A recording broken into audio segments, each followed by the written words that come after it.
We're live. Thank you, Connor. Good morning. This is a convening of the Massachusetts Gaming Commission. Today is Tuesday, June 17th, 2025. It's approximately 10:01 a.m. This is meeting number 556, and I am Jordan Maynard, and I'm serving as chair. We're holding this meeting virtually, so we will do a roll call. Good morning, Commissioner O'Brien. Good morning, I'm here. Good morning, Commissioner Hill. Good morning. I am here. Good morning, Commissioner Skinner. Good morning. And good morning, Commissioner Broder. Good morning. All right. So with that, we're going to turn it over to item number 2. Secretary Skinner, I think we have some meeting minutes. We do. I will do these in 2 separate motions, Mr. Chair. I move that the commission approve the minutes from the August 21st, 2023, the December 7th, 2023, and the February 7th, 2024 meetings that are included in our packet, subject to any necessary corrections for typographical errors or other non-material matters.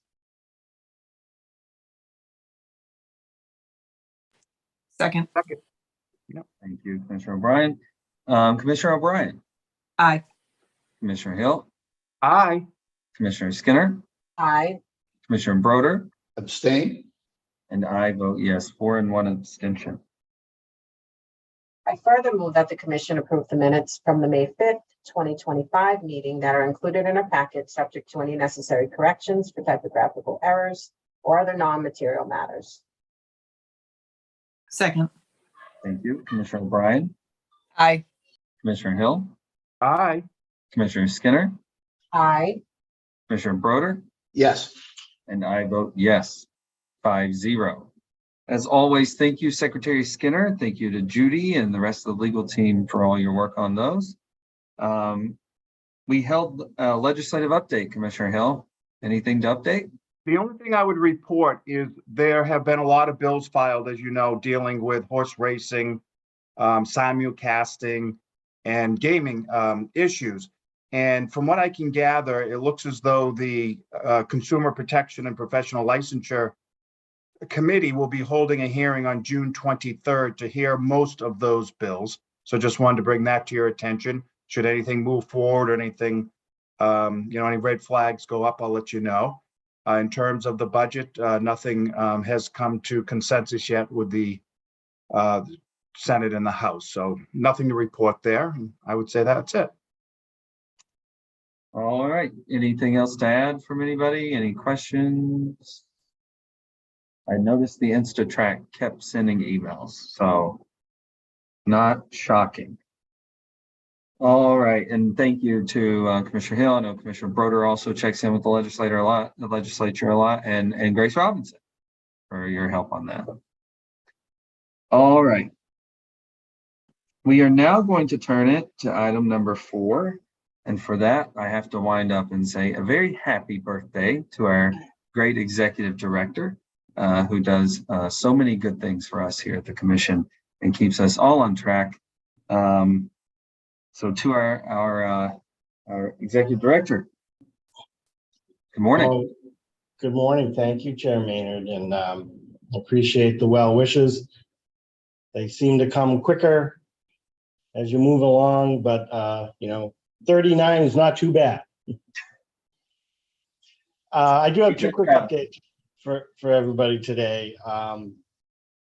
First, I just wanted to check in, as I think everybody knows, Todd Grossman, our longtime GC, moved on to a new position at the end of last week. And I just wanted to make sure the commissioners knew that following his departure, I did ask Deputy Counsel Stembeck to fill that role in an acting capacity. He has agreed to do that. And so moving forward, we'll look to Justin for his wise counsel on all of our issues, and you should feel free to reach out to him in that capacity. And I'll be back with everybody soon about moving forward with the actual GC position. But I needed to report back today. I told you I would last time we spoke on the Diverse and Small Business Opportunity Fair that the Gaming Commission co-sponsored. It was held yesterday along with the Massachusetts Supplier Diversity Office.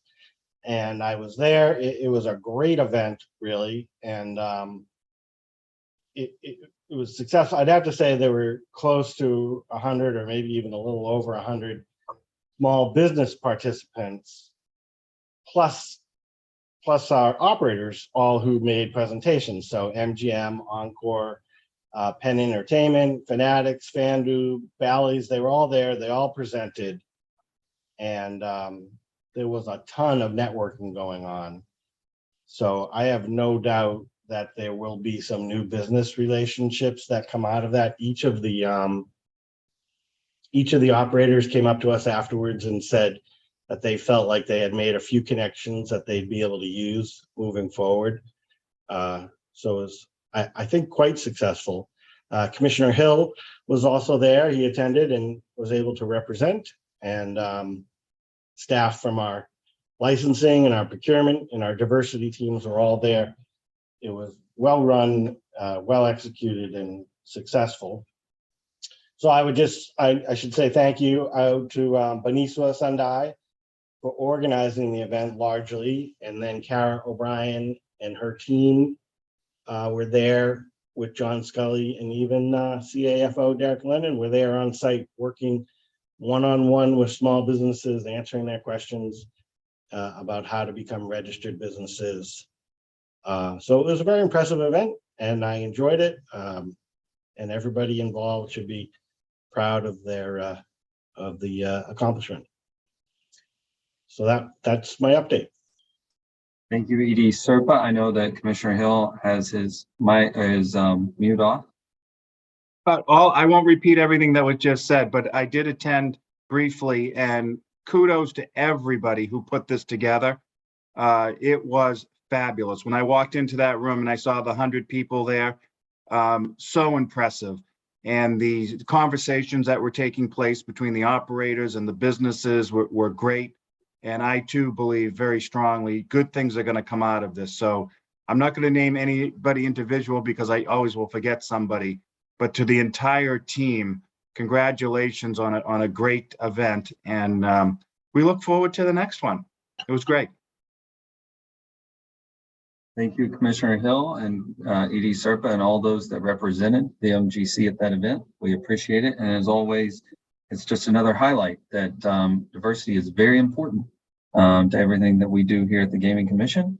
And we're doubly committed to it. So thank you for that. Anything else, Edie Serpa? No, that's it. Thank you. All right. Well, happy birthday again. And with that, we're going to turn it over to item number 5. And that's the racing division. Good morning, Dr. Lightbound. Good morning.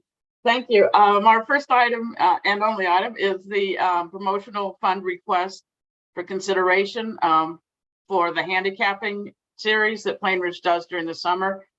You all probably recall they've done this the last several summers. Steve O'Toole's on the call, and now I'll turn it over to Chad Bork, our financial analyst, to discuss it. Thank you, Chad. Thanks, Alex. Good morning, Chairman and Commissioners. So each month, funds are deposited into a promotional trust that our licensees can use to engage customers, increase attendance, maximize handle. Distributions are made upon the Commission's approval of the licensee's request for consideration, followed by a request for reimbursement. So today's item is a request for consideration submitted by Plain Ridge Park Casino in the amount of $45,000, which will be used to fund 5 summer handicapping contests. After reviewing the submission and supporting documents, I do consider the request to be in good order and can recommend approval. I'll bring Steve on if you want to tell us a little bit about the contest series or answer any questions. Yeah, thanks, Chad. This is similar to what we've done the past 2 or 3 years. They're very popular with our customers. It's a series of about 5 or 6 races, and the customers do hypothetical $2 bets, and whoever comes out on top with the most earnings for the day is the eventual winner. And then it builds up to our last contest, which brings in the top 75 earners only, and then they all get to compete for the last series. So it's been, as a matter of fact, customers have been kind of anxious to get the season underway. So they enjoy it. It's free to enter. And everyone has a pretty good time with it. And they're run on Saturdays, which are the most popular simulcast day. All right, thank you, Director O'Toole. Thank you, Chad and Dr. Lightbound. Any questions on this issue, Commissioners? Do we have a motion? Mr. Chairman, Commissioner Hill. I move that the commission approve the request for an expenditure of $45,000 from the Harness Horse Promotional Trust Fund in accordance with Chapter 128A, Section 5G, for the purposes described in the materials included in the commissioner's packet and discussed here today. Second. Thank you. Commissioner O'Brien, Aye. Commissioner Hill, Aye. Commissioner Skinner, Aye. Commissioner Broder, Yes. and I vote yes, 5-0. So thank you. And I know that we have some other matters here, but thank you, Steve, for joining us. Thank you, commissioners. Thank you. All right. Anything else on item number 5, Dr. Lightbound, before we move to item number 6? Nope, that's it. Thank you. All right. So item number 6, for that, we're going to turn it over to interim GC Justin Stimpick to talk about 205 CMR 3.00. And it looks like Mel may be doing the driving on this one. Yeah, thank you, Chair. I was just about to say that. Well, Melanie Fox really had the spearheading the efforts on this one, so I'll turn it right over to her to present before you. Thank you, Justin. Good morning, Chair and Commissioners. Before the Commission today, there are proposed final drafts of 6 horse racing regulations.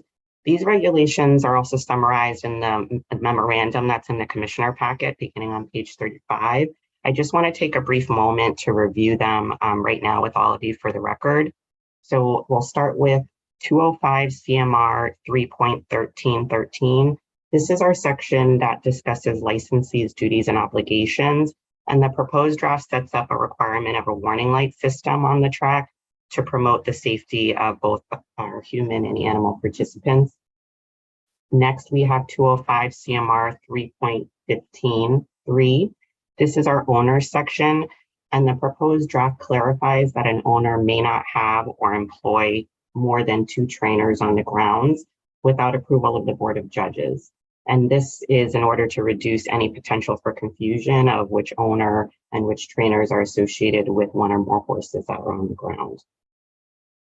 205 CMR 3.218, this is our trainers section, and the proposed draft requires that a trainer ensures specific equipment is properly secured to the horse for all races. I would note that PPC already practices taping on the defined equipment. However, this draft adds a requirement for number pads to be taped as well. And the thought process behind this is that if the pads are not properly secured, they can fly off and interfere with drivers and horses, and this can be very dangerous. Next, we have 205 CMR 3.23, 12 and 13. 12 instructs when a claim shall be voided in the event a horse dies on the racetrack, and 13 instructs when a claim is voidable at the discretion of a new owner, and provides specific criteria for each of those scenarios. 205 CMR 3.32, 3K is our testing section, and the proposed draft sets out different scenarios that can occur when a split sample is requested, and it clarifies what the standard presumption is if the referee laboratory is unable to reach a valid testing conclusion or the sample is not sufficient. And our last regulation today is 205 CMR 3.336. That is our postmortem examination section. And the additional language that is proposed is that a mortality review shall occur after the death of each racehorse, and that is to be conducted by the director of racing with the purpose to gather information surrounding the death and, if possible, arrive at conclusions and recommendations. The regulation red lines begin on page 39 of your packet if you'd like to review. Just as a reminder, these were first presented for initial discussion and review on April 10th, 2025, and the commission voted to approve these drafts to be enacted by emergency. That's authorized in our statute. The regulations were filed by emergency on April 11th, 2025, and they've been making their way through the normal promulgation process. A public hearing was held on May 27th, 2025, and we did receive a number of comments. The regulations are now back before the commission with an amended small business impact statement that is on page 37 of your commissioner's packet, and also to seek approval to send to the legislature and a vote for finalization. The comments begin on page 56 in your packet. And just to note, there were comments made regarding 3 of the 6 proposed drafts: the trainer section, the testing section, and the postmortem examination section. Each of these comments were carefully reviewed by myself, Interim General Counsel Stenbeck, and Director Lightbound, and we are not recommending that any changes or adjustments to these drafts be made at this time. And with that, we are available now to answer any questions, if any, that the commission may have. Thank you, Councilor Fox and Councilor Stenbeck. I know that we commissioners did look at these very closely, and I know that they did go out for hearing. Commissioner O'Brien? So, I mean, the transcript and the link to that public comment hearing are in the packet, just as an overview. It was primarily, and Attorney Fox, correct me if I'm wrong, was more the elastic bands versus the tape, was sort of the crux of what we heard that day. I know Steve O'Toole was also on the call, but just so that you guys are aware, we got a lot of comments on that. And so that was the focus of that on the public hearing. Thank you. Commissioner Skinner? Thank you, Mr. Chairman. To that point, can we get a response to those comments, a substantive response? Because seemingly the opposition is to the tape in favor of an alternate, equally effective method. And so is there either Dr. Lightbound or Mr. O'Toole, can you speak to those comments? I certainly can, Commissioner, if you'd like to hear. That would be fine with me. And I did get I also read your written comments, Mr. O'Toole, as well. So basically that would be, I just reiterate what I said in my written comments, is that tape is carried by all the trainers.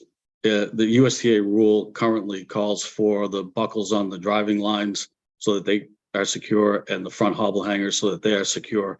The reason for those is obviously if a driving line comes off and the driver's left without a line, the horse is uncontrollable. The front hobble hangers, if a hobble goes down, it would trip a horse. So these are extra precautions to make sure that those are intact and stay intact. We added the tape on the side straps, just two straps on the sides of the number pads, because those are the ones that are most susceptible to the horse's actions to become unsnapped.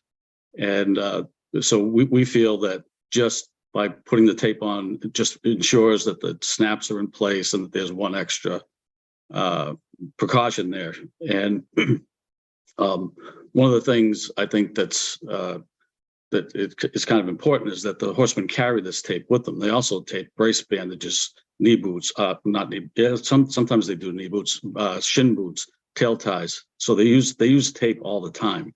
It's actually the horseman's best friend. So they always have it. I understand that that for some reason there's a resistance to do the side straps on the number pads. I don't understand why.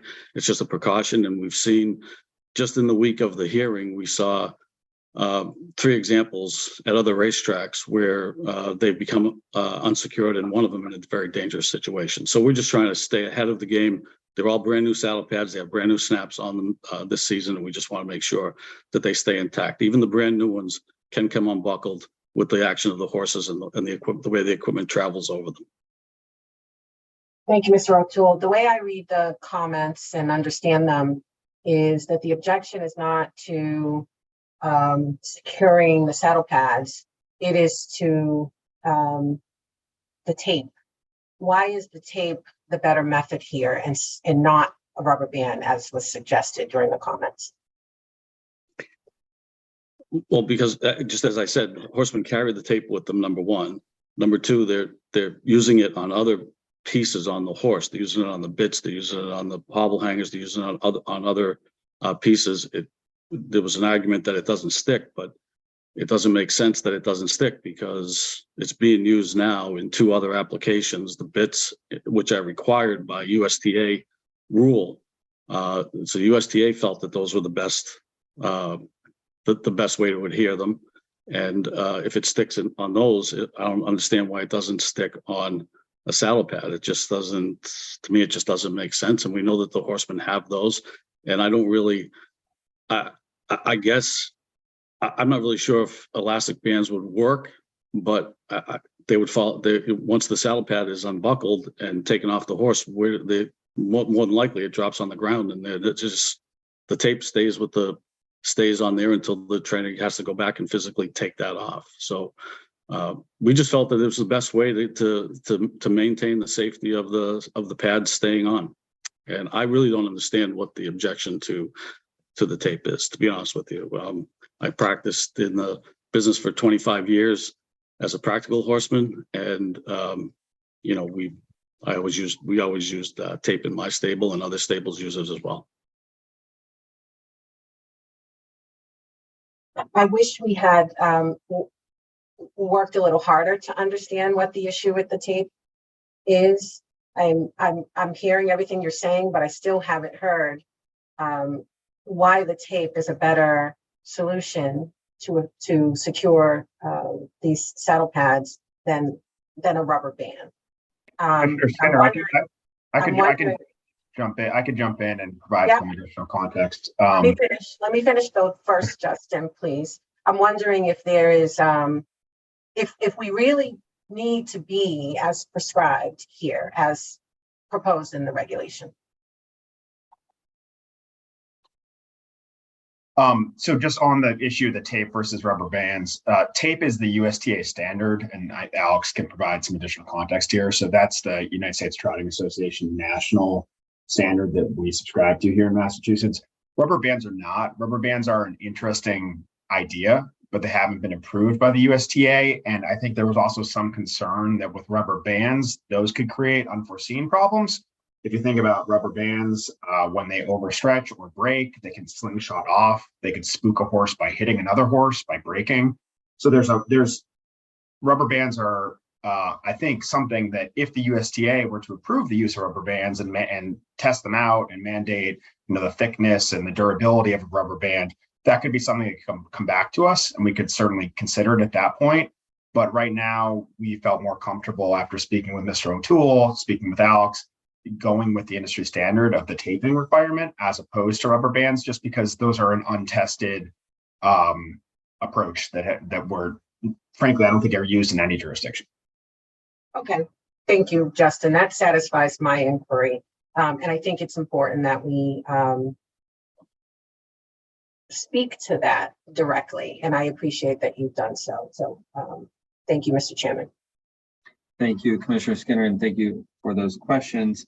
I'll take this moment just to highlight that what you're hearing here is we want to do the best thing to enhance our regs under the law that currently sits, everything we can do to make sure that everything is safer. And we want to ensure that these athletes, these horses, and those who ride on the back are safe. So I appreciate it, Commissioner Skinner. Commissioner Broder? Mr. Chairman, I move that the commission approve the amended small business impact statement and the draft of 205 CMR 3.00 as included in the commissioner's packet and discussed here today. And further, that staff be authorized to take the steps necessary to file the required documentation with the Secretary of the Commonwealth to finalize the regulation promulgation process. Second. Thank you, Commissioner O'Brien. Commissioner O'Brien, Aye. Commissioner Hill, Aye. Commissioner Skinner, Aye. Commissioner Broder, Yes. and I vote yes, 5-0. And I'm smiling because I'm watching Judy's face. We talk a lot about how many regs we run up to the Secretary of State's office and how we feel for them. But these, I promise, are for good purpose. So thank you, Director O'Toole. Thank you. Anything else, Dr. Lightbound? And No, anything just else? thank you to the legal team for getting these regs through the process. I appreciate it. Thank you, Counselor Fox, for everything that you did on this, and it's truly, truly appreciated. All right. We're going to turn it over to item number 7, and for that, we're going to kick it over to our CFAO, Lennon, as well as John Scully and Doug O'Donnell. Good morning, Mr. Chair and Commissioners. I'm joined by Dean Serpa, Douglas O'Donnell, and John Scully, and we're here to present to you staff's recommendations for the MGC's FY26 operating budget. Today, we are recommending a $63.96 million budget, funding 143.7 FTEs and 8 contractors. This will provide regular oversight for gaming, sports wagering, racing, player health, and community mitigation fund grants. The materials begin on page 73 of the public meeting packet. Just for a quick overview of our process, we are fully funded from assessments and taxes on our regulated industries. We begin our budget building process in February. Every division director submits spending requests to the finance office. Those are reviewed by us first. Then there's a second review with the executive director, a third review by the commission's treasurer and the executive director, and then a fourth review at a meeting with our licensees. We then prepare the documents for your consideration. Today is just a presentation of our recommendations. We will then put these documents out for public comment and come back to you July 1st for a vote to approve the budget. Page 2 and 3 of the memo explains that the FY26 proposal is a 5.98% increase over FY25's currently approved budget. Our FTE count is staying flat at approximately 144 FTEs and 8 contract employees. One of the areas we've consistently called out, both in the budget as well as in our reporting on our website on a monthly basis, is that while our operating budget is $63.96 million, there are 2 components to that budget. There are regulatory costs, which we look at as the areas we're in control of the spending. And then there are statutorily required costs. The table on the bottom of page 3 of the memo shows that our regulatory costs comprise $47.2 million of the $63.96 million ask. And that amount is growing by approximately 1.9% from FY25 to FY26. The statutorily required costs, composed of Commonwealth assessed indirect costs, our player health programming, the Office of the Attorney General, and the Alcohol Beverage Control Commission, makes up $16.7 million of the $63.96 and is growing by approximately 19.5%. At a macro level, and I think I might have left a table out of the memo, and I apologize for that. I'll put it up on the screen now just for this portion. And I apologize. Let me find that one.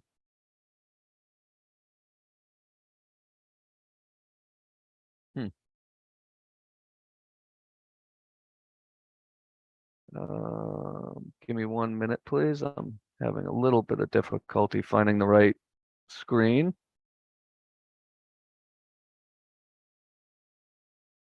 All right. I think I have it now.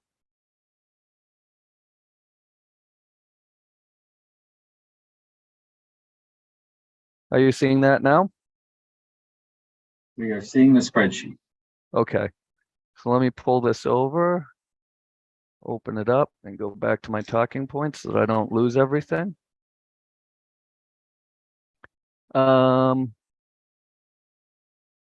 Okay.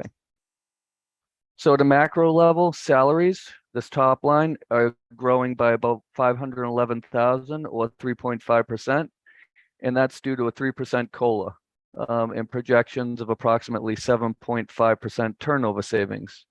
Fringe benefits are decreasing by 964,000 due to an anticipated reduction of approximately 8% in the federally negotiated fringe benefit rate by the Commonwealth.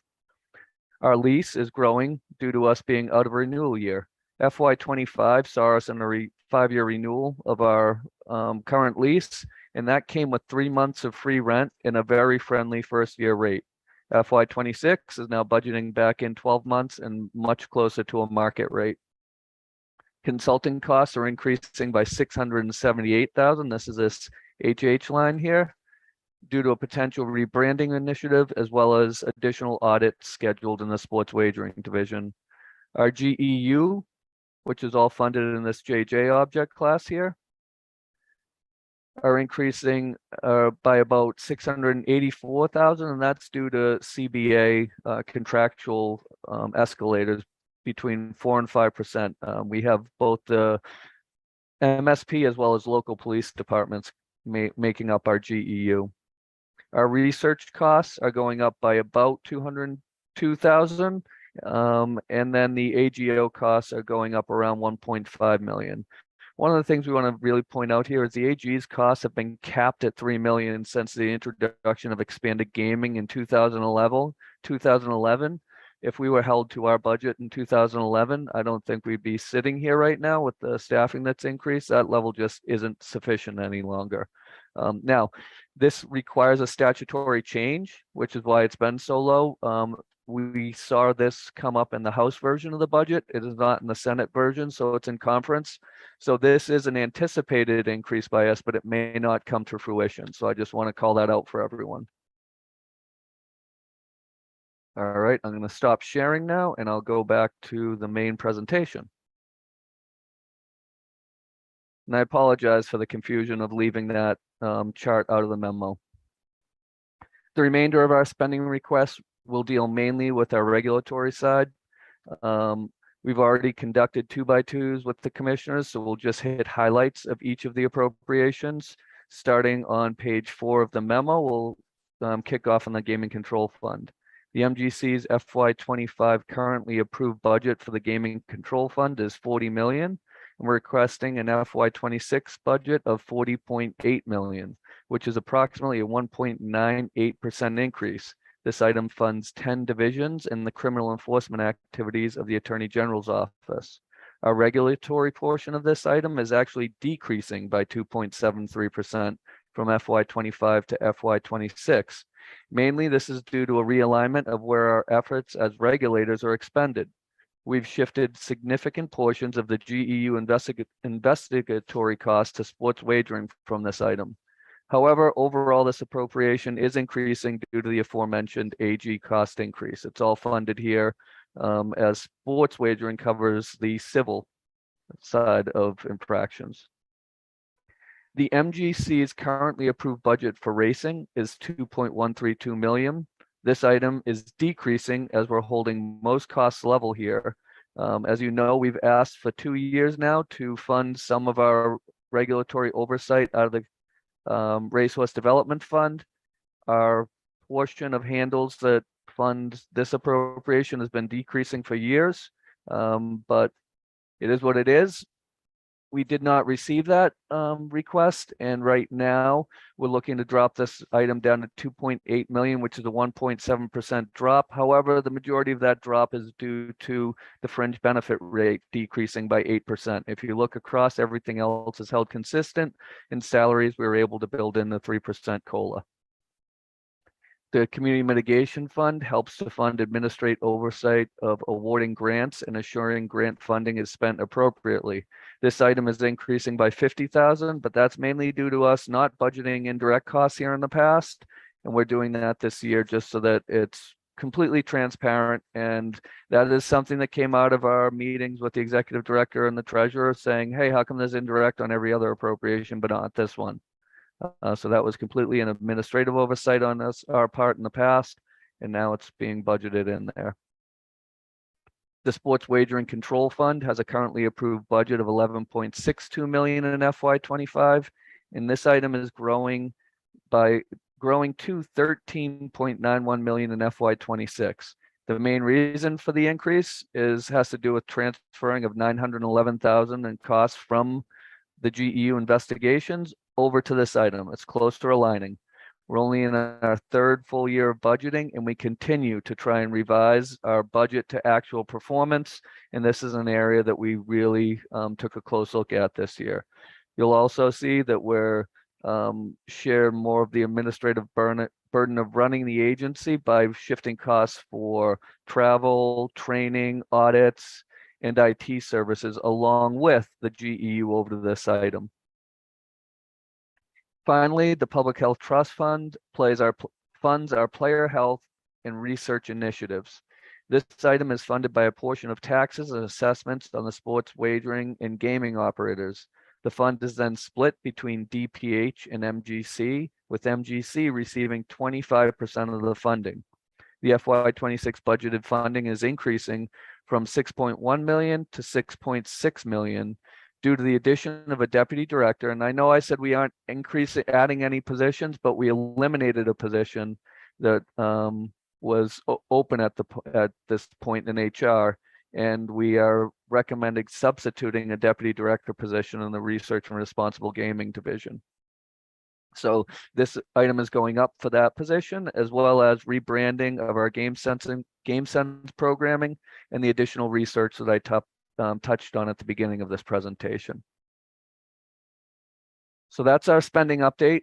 I know it went through really quickly, but I'll move on to how we actually fund ourselves in the two main operating accounts, the Gaming Control Fund and the Sports Wagering Control Fund.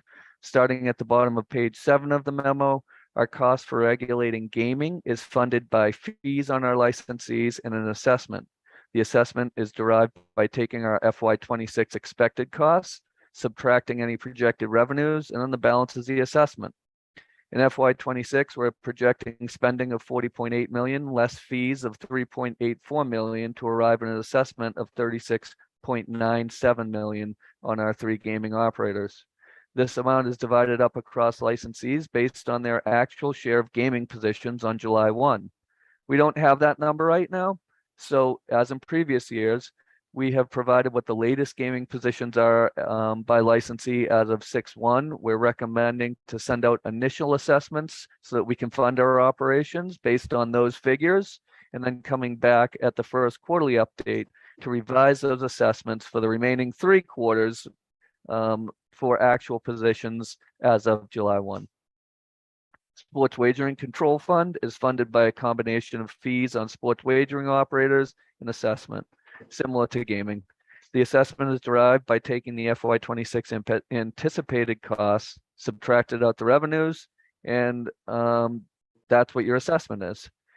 We're estimating a budget of 13.9 million, fees of 1.03 million, and that leaves an assessment of 12.87 million. Page 8 of the memo explains that the assessment is divvied up across sports wagering operators as a percentage of their share of FY26 adjusted gross sports wagering revenue. We're recommending for the purposes of an initial billing to utilize each operator's share of the AGSWR from July through May, and then coming back to reconcile, similar to how we're going to do that at the gaming side. One of the difficulties of giving this to you, and this happened last year, is our numbers for May are not posted yet. We're a little ahead of the schedule. So I can't even give you an estimate for what those percentages will look like, but I will provide that to you July 1 because our numbers will be posted in the next 3 days. To conclude, and I apologize for how long this presentation has taken and how many times I've stumbled over my words. We are proposing an overall commission budget of 63.96 million, funding 143.7 FTEs, and this relies on fees generated from sports wagering, racing, and gaming activities, assessments of 36.97 million on gaming operators and 12.87 million on sports operators, and the 6.6 million in funding from the Public Health Trust Fund.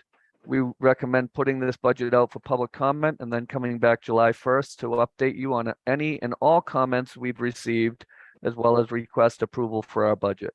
At this point, we're available for any questions, comments, or suggestions you may have, and we look forward to working with you over the next 2 weeks. Thank you, Chief Flynn. Thank you. And I didn't notice much stumbling. School is out, so I have a 9-year-old tapping her pencils in the background. I'm often tapping this. I just put my mute button on. All right, questions for Derek or Doug or John? And thank you to Treasurer O'Brien, who I see is losing her mute. Yeah, I don't have any questions, just special, well, Mango's joining me in this apparently, that a special shout out to the finance team. As anybody who's worked as treasurer knows, they do an amazing job. And they do a great job kind of letting us know in advance by the 2x2s too. So good work to everybody on the team. Thank you. And thank you, Treasurer O'Brien. A lot of the adjustments and swings that we've done this year, as well as the cleaner catching some of the mistakes, are a big part of the reviews. So we appreciate all of the thought. Can't even tell you what this thing looked like before we went through these reviews. Yeah. Thank you, Treasurer O'Brien. And I'm glad that Mango was tapping the pencil in the background there. All right. Anything else? All right. I think you can get back to that 9-year-old, Chief. Thank you. We'll post this. We'll work with Tom and his team and Connor to post this, and we'll come back with any public comments on July 1st. Thank you. Thank you. All right. With that, we are going to kick it over to the Investigations and Enforcement Bureau. I believe that CEC Kramer is going to take the lead this morning. Good morning, Chair. Good morning, Commissioners. We have 2 matters for you today. These will be initial briefings and both will be handled by Deandra. So I'm going to kick it right over to Enforcement Counsel Deandra Franks. Good morning, Chair and Commissioners. The first non-compliance matter incident involves temporary Category 3 sports wagering operator BetMGM LLC and implicates 205 CMR 247.048 in the sports wagering catalog. BetMGM offered wagering on a prohibited Russian athlete, UFC fighter Peter Yan, for his fight scheduled on December 31st, 2025. Wagering was available from July 5th, 2024 through March 7th, 2025.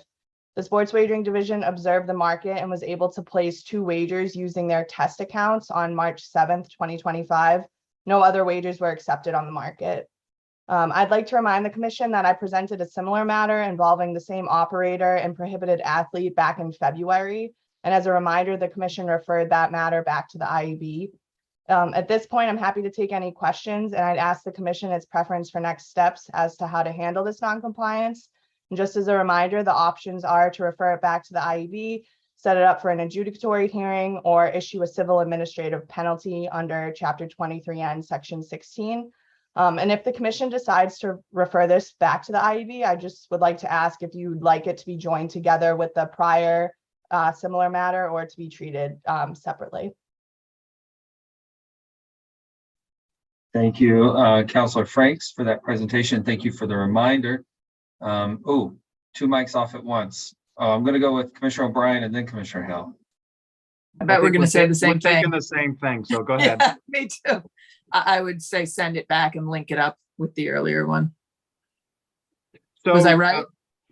No, No. Oh, you were half right. Explain, somebody, through you, Mr. Chairman, why we wouldn't separate the 2. I was going to say to send it back and have it done separately.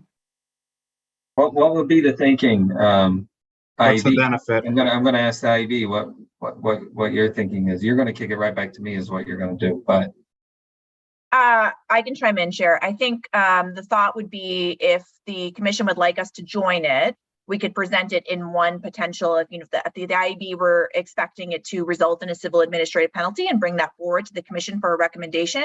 we could combine it into one recommendation. And of course, we would take into account the fact that there were two incidents and decide what the IEB deemed to be an appropriate recommendation for a fine. If we were to separate them, we would just bring it forward in two separate recommendations for the commission to act on two separate fines. So I think it's, at least from the IEB's perspective, would be, I guess, more efficient to put it into one recommendation. And again, we would take into account the fact that there were two separate offerings into the recommendation, but certainly happy to bring it separately if the commission would rather that we just treat them separately. So, Mr. Chairman? So Commissioner Skinner had her mic off. I want to make sure she didn't have a follow-up, but Commissioner Hill.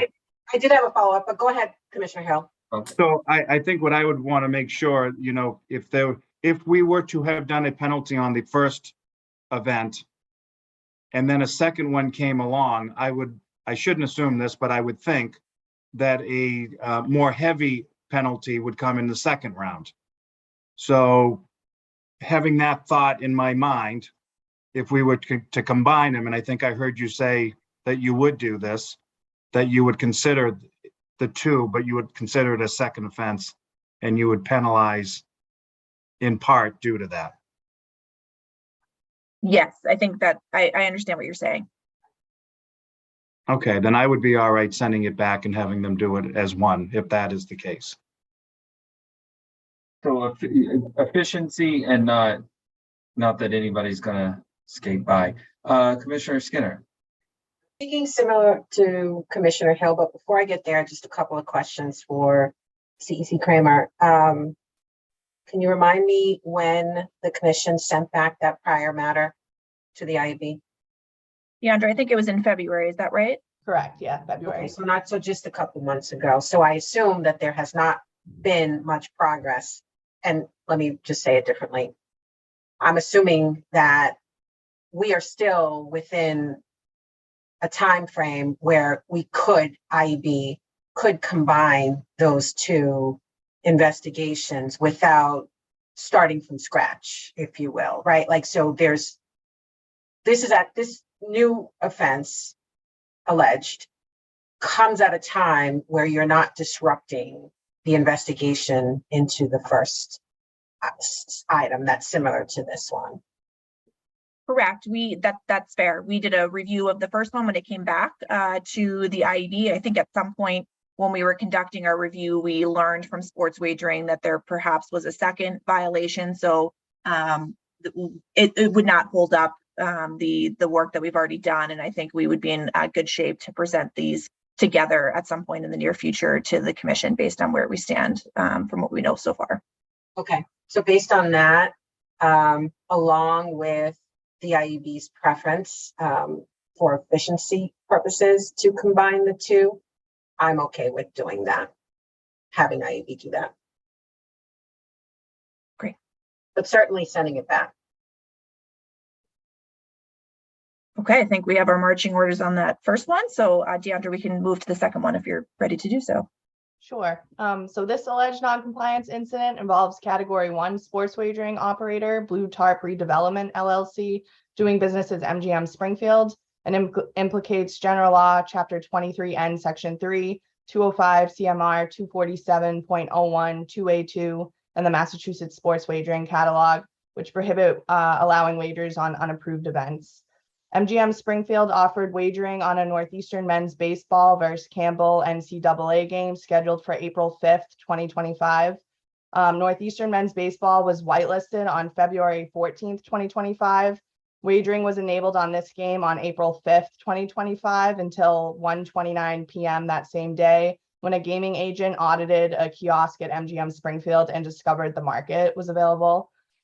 Just as a reminder to the commission, MGM Springfield has been assessed 3 prior civil administrative penalties for allowing wagering on non-tournament collegiate games, and the most recent 2 matters were referred back to the IEB.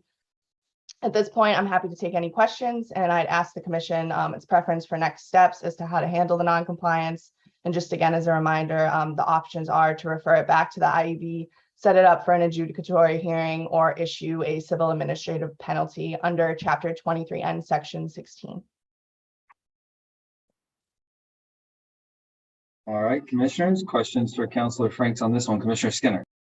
Thank you, Mr. Chairman.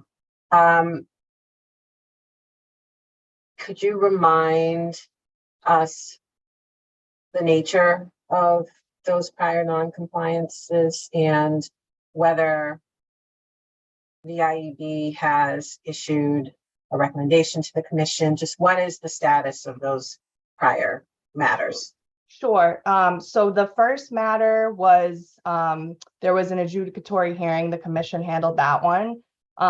And back in July of 2023, the commission issued a civil administrative penalty. I can give the amount if you'd wish. Or I don't. So that one already, right? So yeah, that one was for $20,000. And then on August 1st, 2024, the two matters that were referred back to the IEB, one was wagering on Northeastern men's basketball, and we assessed a civil administrative penalty, which was adopted by the commission for $22,500. And the second one was for a UMass versus Siena game, and we issued a civil administrative penalty, which was adopted by the commission for $25,000.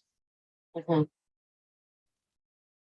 So as one commissioner, just based on that history, and given the fact that we are looking at a third potential non-compliance incident relative to college sports, I think that my preference would be and a third within a year, less than a year's time. I think my preference would be to have this most recent matter come before the commission for an adjudicatory hearing. I think I'd like the opportunity. Sorry, go ahead, Commissioner Hill. I'm sorry. Mr. Chairman, my preference actually was to send it back. I think these folks have been doing a good job in recognizing what the penalties should be. They've been giving us good updates, good reports, and really digging in. And I think they'll do that, Commissioner Skinner, in this instance as well. So my preference was actually to send it back.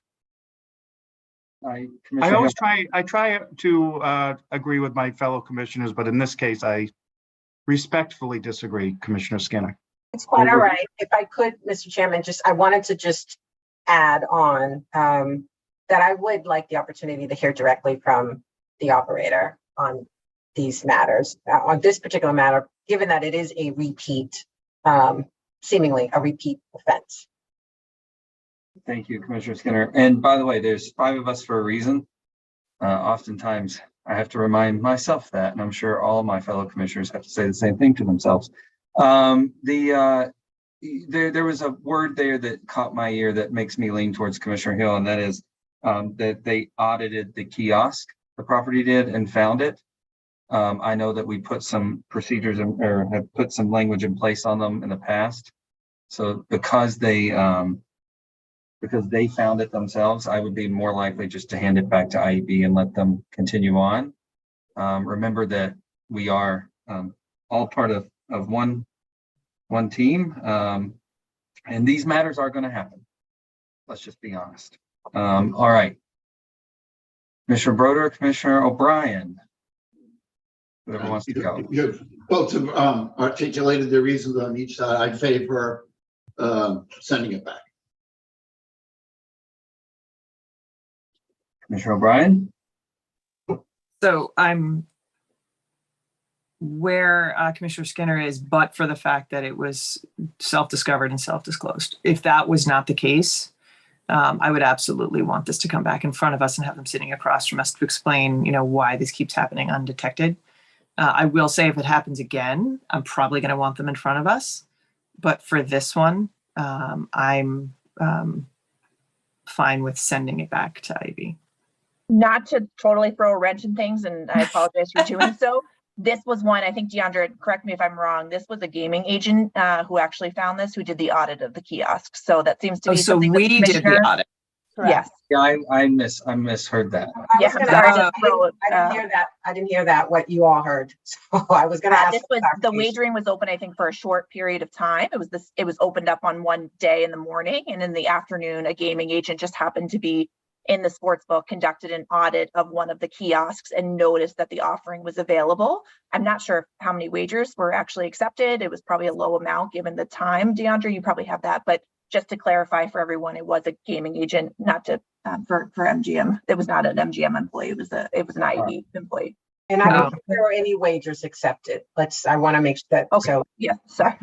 Makes sense. It was a short period of time. Yeah. Right. 0 wagers were accepted? Correct. Oh, well then I'm still where I am.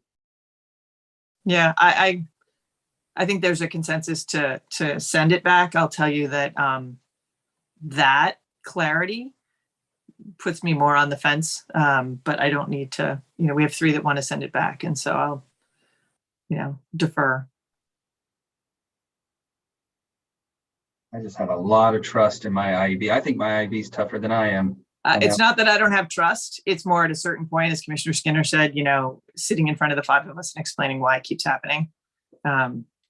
So again, I'm not going to push the point. If there's a 3 or more who want to do that, but I would point out, I think Commissioner Skinner, I back you, and if this happens again, I would be forcefully in the other column. Understood. Thank you. All That's right. all we have for you all today. Thank you very much. Thank you, CC Kramer and Councilor Franks. We appreciate your hard work. All right, cruising right along. I believe, can we take a 5-minute break and then we'll come back and we'll start the research agenda item. All right.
All right, I can see people starting to return. You can take that down.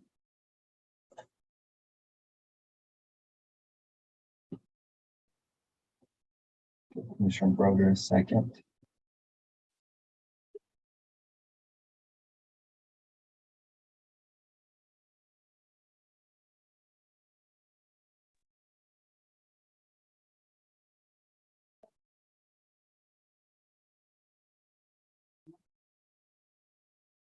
Eileen, we heard Mango, but they haven't seen him. He made a flyby. It's like he knows Okay. when I unmute. It's crazy. And then as soon as we were kind of done, he took off. He's napping. Yeah. My daughter went to a concert with my wife and my son-in-law on Saturday night. So they brought all the dogs up from Pennsylvania. And I had them all Saturday night myself. And How my many? 3 total? 3 total. They didn't bring the cat, thank God. That's a mismatch though. Poor Oshi has been sleeping ever since they left. I bet. He was pooped. Yeah. Mango's 18 and a half. So God love him. Oh Not my God. Judy's cat still blows him out of the water, but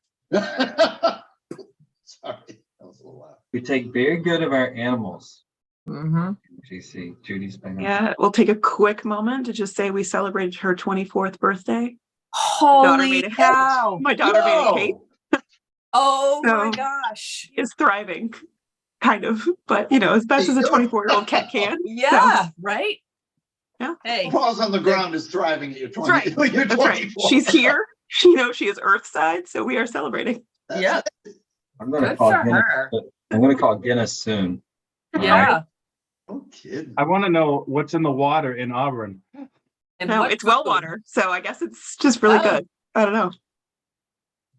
I know. Central If Mass. somebody knew the Supposed to- cat food you fed, they'd be coming to you to do a commercial. I'm like terrified now that I've just like said it out loud and now. Oh, Oh, no, it's no. all right. We're all knocking on wood. It's all good. We're all saying our prayers on here. All right, everyone's back. We're celebrating the health of some long-lived animals, and we're reconvening for the Massachusetts Gaming Commission. Good morning, still, Commissioner O'Brien. Good morning. Good morning, Commissioner Hill. Good morning. Good morning, Commissioner Skinner. Morning. Good morning, Commissioner Broder. And same to you, Chair. And I'm here also. Director Vanderlinden and Dr. Andrews, I believe you're up next. Great. Good morning, Chair Maynard. Good morning, commissioners. Yes, I'm going to take the lead on this, but Dr. Andrews is going to jump in when I miss a step. So stand by, Bonnie. We are here to talk about the FY26 research agenda. It's located on page 160 of your packet. I'm not going to go through the entire memo that was originally done on April 10th, unless you instruct me otherwise. What I thought I would do is to talk about what the Commission's direction was on April 10th, go through the proposed research agenda once again, and then talk about feedback that we received between April 10th and today before hopefully we can settle on a plan for a path moving forward. So as I said, on April 10th, the Commission, Bonnie and I brought before the Commission a proposed FY26 research agenda. Commissioners, you noted the importance of youth research that could generate deliverables to parents and those in the working field, working with youth, as well as insights on underage access and participation to gambling to inform those efforts. The Commission also noted the importance of continued collaboration with the Mass Attorney General's office, again, specifically related to addressing underage gambling. There was a proposal of a project looking at the illegal market and it was noted that that should include the gray market as well. So before I get into advice that was provided by the Gaming Research Advisory Committee, as well as the Gaming Policy Advisory Committee, I thought it would be a good idea to just jump through the proposed research agenda once again. And if you recall, we break our research into different lines of research, including social research, economic research, public safety research, community engaged research, data sharing, and evaluation. So this is somewhat of a unique year in that the social and economic research was up for re-procurement. So FY25, the current fiscal year, we're coming to an end with our current engagement with the UMass for the Sigma project. We're reviewing proposals right now, and we'll hopefully make a determination on the successful bidder in the coming month or so. So with that, we don't have specific social and economic research deliverables that would fall under that, and under that procurement. That would be determined after the successful bidder is identified. So we would be coming back to the commission once that successful bidder is identified to settle on a set of deliverables that would be carried out starting in FY26. So there's a standby on that piece of it. Though you can, I think at this point, it's safe to say what your research priorities would be once that contract is awarded. So the only other project that we're proposing under the social and economic research category is continued support for Springfield and carrying out the youth surveys. That's the youth health survey as well as the youth behavior risk survey that's carried out in collaboration with Springfield Public School District and the Public Health Institute of Western Mass. Under public safety research, we're proposing a study on the illegal gambling market among Massachusetts adults after the legalization of sports wagering, including the characteristics of the illegal market, as well as frequency of gambling and motivation for gambling with unlicensed operators among people who gamble. And again, if you recall, there was direction from the commission to include the gray market in this as well, which is certainly doable. For community engaged research, we don't have specific funds set aside for new community engaged research in FY26, but we are proposing that we continue support with funds set aside for ongoing projects. And we have several of them that I think are really exciting right now. Those include youth perspectives on the legalization of sports wagering. And so this is a statewide survey that's being carried out by NORC at the University of Chicago. It includes a study on the impact of paid media and awareness and participation of sports betting among college students, and that's being carried out by Suffolk University. And a study on gambling on addiction recovery, specifically Texas Tech is engaging the recovery community, problem gambling and substance use recovery community to explore what impact legalization of sports betting and proliferation of gambling is having on those two vulnerable communities. All of those projects have a plan that we would like to support in the coming fiscal year. We do have one additional community engaged research project that we just closed the procurement for, so we will be reviewing bids that came in for that project, and that would be a new project that certainly would not start before the beginning of the fiscal year, though that was part of the FY25 research agenda. There is also it's more technical support and assistance that the Division of Research and Responsible Gaming provides for the Community Mitigation Division and in support of research that would be carried out from the Community Mitigation Fund. And Dr. Andrews is providing assistance for them and reviewing those applications. And that is ongoing as well, but worth mentioning as part of sort of a larger understanding of using research to understand gambling related impacts. For data sharing, there's two pieces here. One is maintaining the existing data sets that are in MODE, or the Massachusetts Open Data Exchange repository, and adding additional data sets as they become available, including the player card data that is required by statute. And to that end, we're also in the process of finalizing the infrastructure to share that player data. And that is through a partnership with the UMass Donahue Institute, ID Pair, and the data core team from the University of Massachusetts Data Science Center. Under the broad category of responsible gaming evaluation, we're proposing a study of the utilization of player health tools on sports wagering apps in Massachusetts that would include recommendations on increasing uptake of those player tools. So there's a growing evidence that supports the effectiveness of these types of player health tools, though in many cases uptake continues to lag behind. And this study would begin to isolate perhaps reasons why that uptake is low and what the commission may recommend or require that would promote greater uptake of those tools.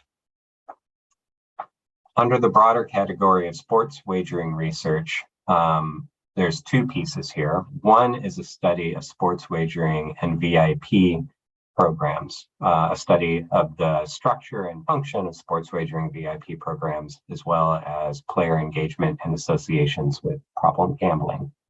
And the second, and this would kind of hang out there into the new fiscal year, and the commission would have the flexibility to identify a study that would be timely and relevant at some point during the fiscal year. And so that would be an ad hoc study that would be carried forward from FY25.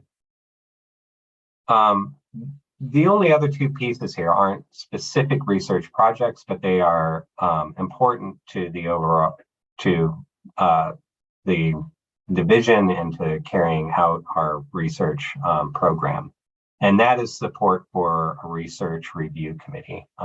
We have sort of in the wings a number of highly qualified individuals that have provided input on our research program, including procurements, reviewing drafts of reports that come in to assure that when it reaches you, it's as good as it could possibly be.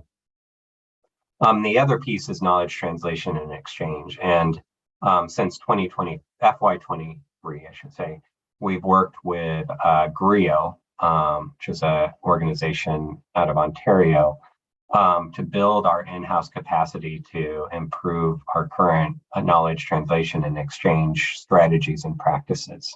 In FY26, we would recommend that we continue working with them on how to mobilize and organize the MGC's responsible gaming or player health framework, as we would be calling it, recommending we call it. So that is a quick overview of the proposed FY26 research agenda that was initially presented to you on April 10th. And as I said, since that time, we've hit the road and gotten advice from a couple different groups. The first being the Gaming Research Advisory Committee. And now this is a non-statutorily required advisory committee that the Gaming Commission formed early in its life in order to provide advice, guidance, and share research findings. It's an informal group.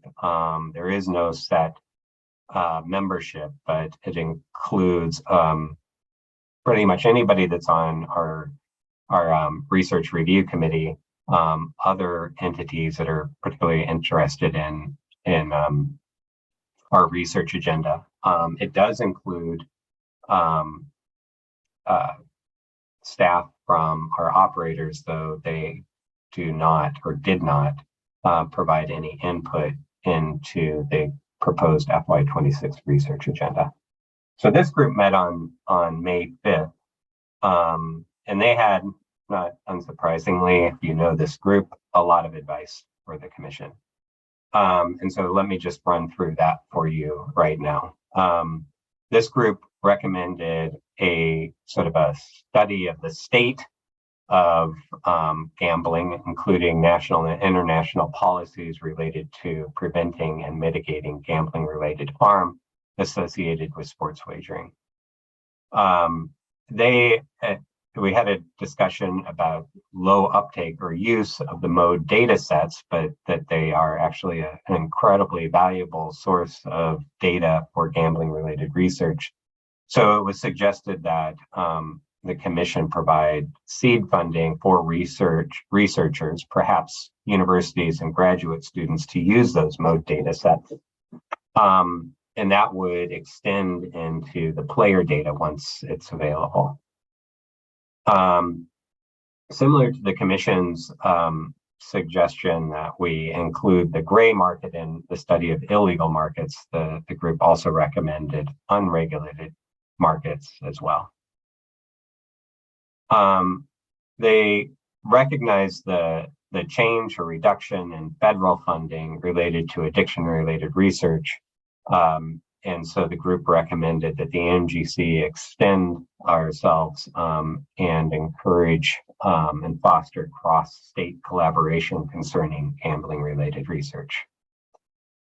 The group also suggested that a study be carried out specifically on the impact of problem gambling in the LGBTQ+ community, and particularly among young people within that community. They recommended a cohort study of young persons, specifically high school level, if possible, but young persons, to understand the path of gambling, problem gambling over time among individuals. A couple more from this group. They recommended a study of the lower risk gambling guidelines, which the commission uses through our GameSense program at this point, but segmenting how lower risk gambling guidelines can be used among different populations. And in this case, it was specifically suggested how lower risk gambling guidelines could be used or leveraged in working with young people. There was looking at how to mobilize data in terms of whether and how to tailor interventions specific to specific populations. Again, this speaks to some of the sort of segmentation work. What intervention would be effective with what population of people, and what type of gambling, whether it be lottery versus sports wagering versus pari-mutuel versus casinos. And then finally, the last from the research, Gaming Research Advisory Committee, research into interventions concerning how to work with young people versus adults who are experiencing problem gamblings and gambling related issues to facilitate access to treatment. And I think that there has been a fair amount of research looking at pathways to treatment, but not necessarily looking at specific how segments or young different demographics are looking at pathways to accessing treatment. The idea that this would hopefully provide information that would create greater uptake of treatment or interventions. So that's it from the Gaming Research Advisory Committee. And then the Gaming Policy Advisory Committee. Now, this is a statutorily required body that met on May 29th. And there was really just one recommendation that came from the Gaming Policy Advisory Committee. And it was a follow-up on a study that is currently in the field and sort of nearing the end, I hope, I believe. And that's a study on the potential social impacts of iGaming in Massachusetts, sort of a prospective study looking at what the potential social impacts may be. And the commission, at the time that we funded that study, made a conscious decision to look only at the social impacts, in part because there was just recently a study that was released from Ohio that really did a good job of looking at the social impacts, in part because of budget restraints that we were working under. The Gaming Policy Advisory Committee, though, now that the Ohio study is a few years old, recommended that a study looking at the potential economic impacts of iGaming be carried out in Massachusetts. So that's it. That's the feedback that we received. The problem is, I think there's a lot of really good suggestions here that can be included, either replace or supplement or expand upon the proposed research agenda that came before you back in April. So I will turn it over, and we certainly will make any changes that the commission desires, and look forward to FY26. We'll say I've been doing this for a while, and this is always an exciting step of thinking about the potential directions that the power of the MGC's research can go. So, thank you. Thank you, Director Van der Linden. Anything, commissioners, before? It's going to be a very robust year, Mr. Chairman, and Mark and Bonnie. I guess what I would say is, and I'll talk about this later as we go, and not today, but we did just get back from the Global Brain Summit, G7, and Director Van der Linden was with us. And from the stage, I don't know how many times during the first day of the roundtables, Massachusetts was called out as a model worldwide, globally, not nationally, on this issue. So what I would say to that's a long wind up for Director Van der Linden. If there's anything between the last time we met and this time that you think and Dr. Andrews thinks needs to be added, I would lean into that. That's how I would say it. I trust that you're a good steward of our resources and knowing how to use it. And you've covered, in April, we talked about what you're going to cover, and I appreciate that. And if there's anything you want to add, that's kind of how I would lean in. Commissioner Broder? Yeah. Go ahead, Director Van der Linden. Mark, go ahead. Well, I would say we have this isn't the extent of the research agenda that is what is being proposed, because we have, once we identify the successful bidder for the social and economic research, it provides an opportunity to perhaps include some of the recommendations that come from the proposal. We asked them to pitch 3 social and 3 economic studies that the Gaming Commission can consider. And I would say that we could take those, or we could take 1 or 2 of those, or 3 of those, but we can also add to it recommendations that came from either the GRAC or the GPAC meeting. There was Chair Maynard, if you recall from that day, there was a discussion about gambling related impacts within the Native American community. And it was specifically highlighted that there's little or no research, at least that the speaker knew of, on that specific topic. And so I think it struck me that was another potential direction for the gaming research agenda to go if the commission would like. Yeah, I think the way I would want to handle that, Director Van der Linden, and you and I talked briefly about it there, is I'd want to make sure that we partnered up with the tribes and made sure that, you know, we're respectful of kind of what their interests are and what they would be wanting to be interested in, but I'm definitely open to it, again, with that caveat. Commissioner Broder? I just wanted to kind of, I guess, sum up or move the issue, and that is, so it's, as the newest person here, to see how thoughtfully and well-resourced this research is conducted here in the Commonwealth is remarkable. So I'm not surprised that you did get that attention and that recognition at the G7. I mean, it was so impressive. The president left shortly after Massachusetts presented. So you must have thought there's nothing left to do. But you know, Mark and Bonnie and our partners have really done yeoman's work, and it is something I'm starting to get a sense of that really does not exist at the federal level, certainly, or at a lot of other states. So kudos to Mark and Bonnie and our partners. And with that, I will move that the commission approve the proposed FY26 gaming research agenda as included in the commissioner's packet and discussed here today. Thank you. Any discussion?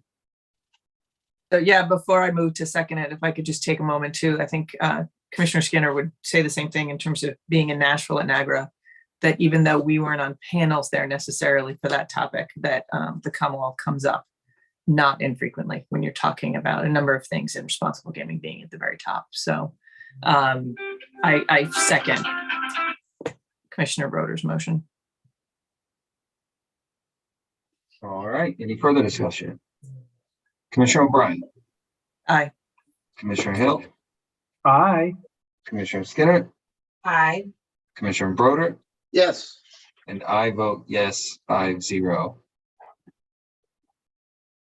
We're so lucky to have this mandate from the legislature, and we're lucky to have you and Dr. Andrews and Long to shepherd us through it.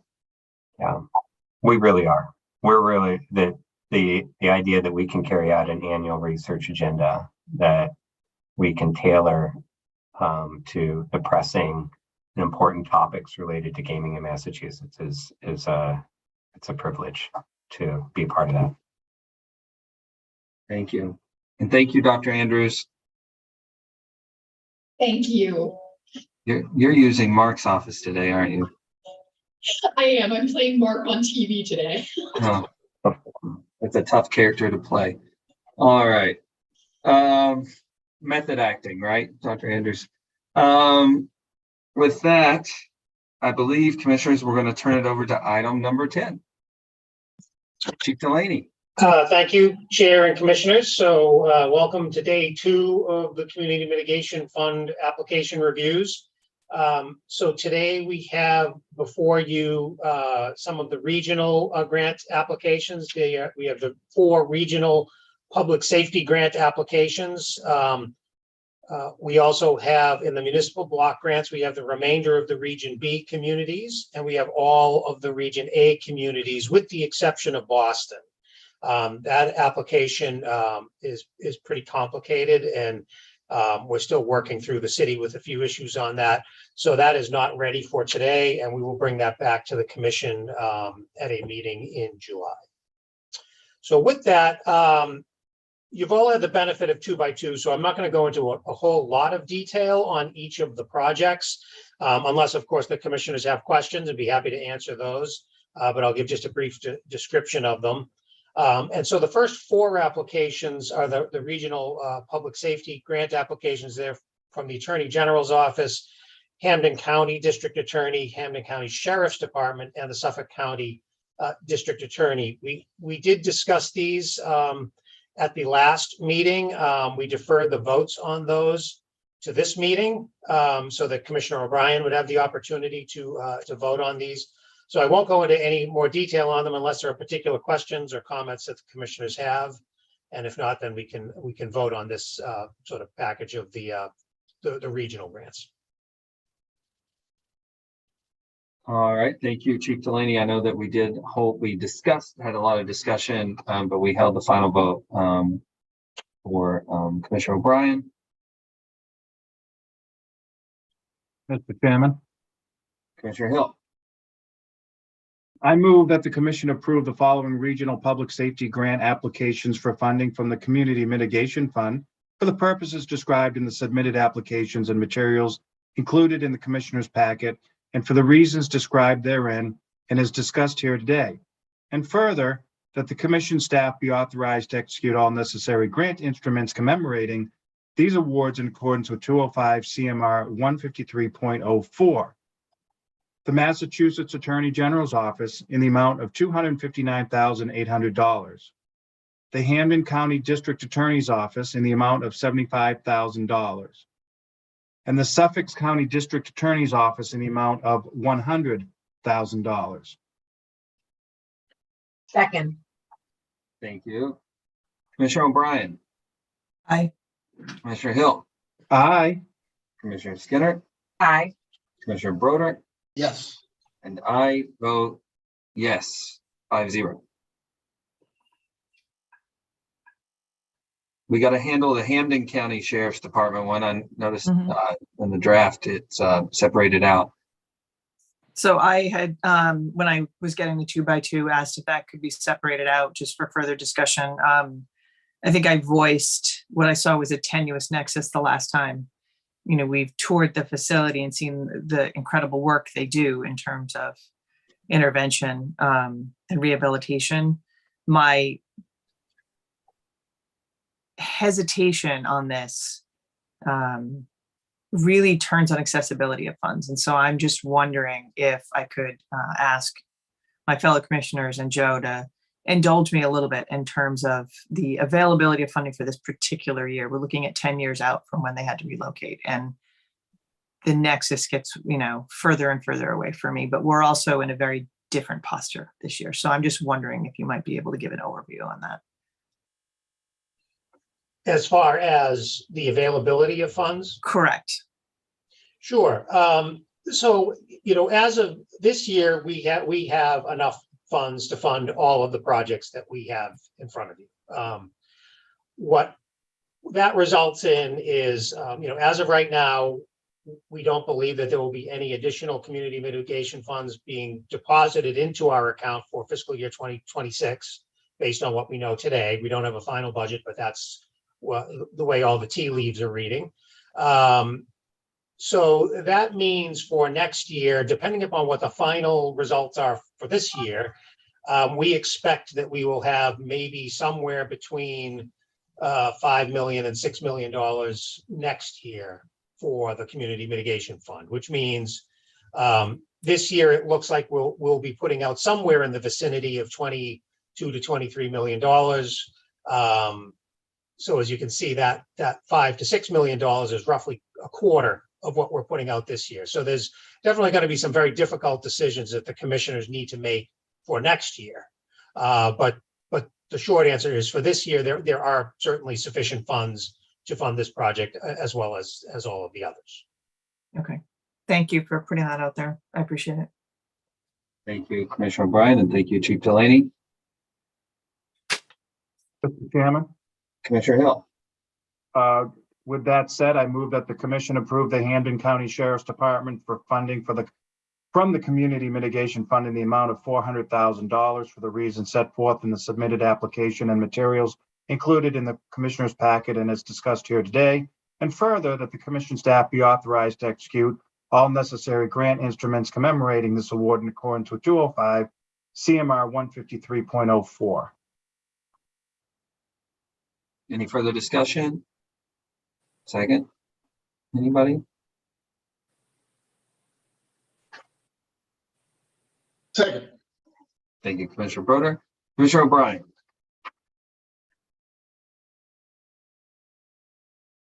Aye. Commissioner Hill.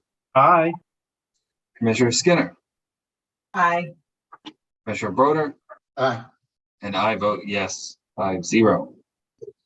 All right, Chief Delaney. Okay, so moving on to the municipal block grants, I think the way that the motions are structured is they package a bunch of these together in different buckets. So I think I'm going to go through all of these first, and I'll stop at the end of each community and ask for questions, but I think we'll wait till the end promotions. I think that's the way it looks like things are structured. So the first one up is Holyoke. Their grant allocation is $294,000, and they are requesting that full amount. The first project is the exploreholyoke.com website, some maintenance to that. They had asked for $35,000 initially. We are recommending actually a higher amount of $55,000 as the community is asked to repurpose one of the other projects towards that. So we're okay with that. The next one is MGM Promotions in the amount of $20,000. This is to develop some materials, video production, other meeting material, other materials to advertise Holyoke to MGM patrons, and we were okay with that.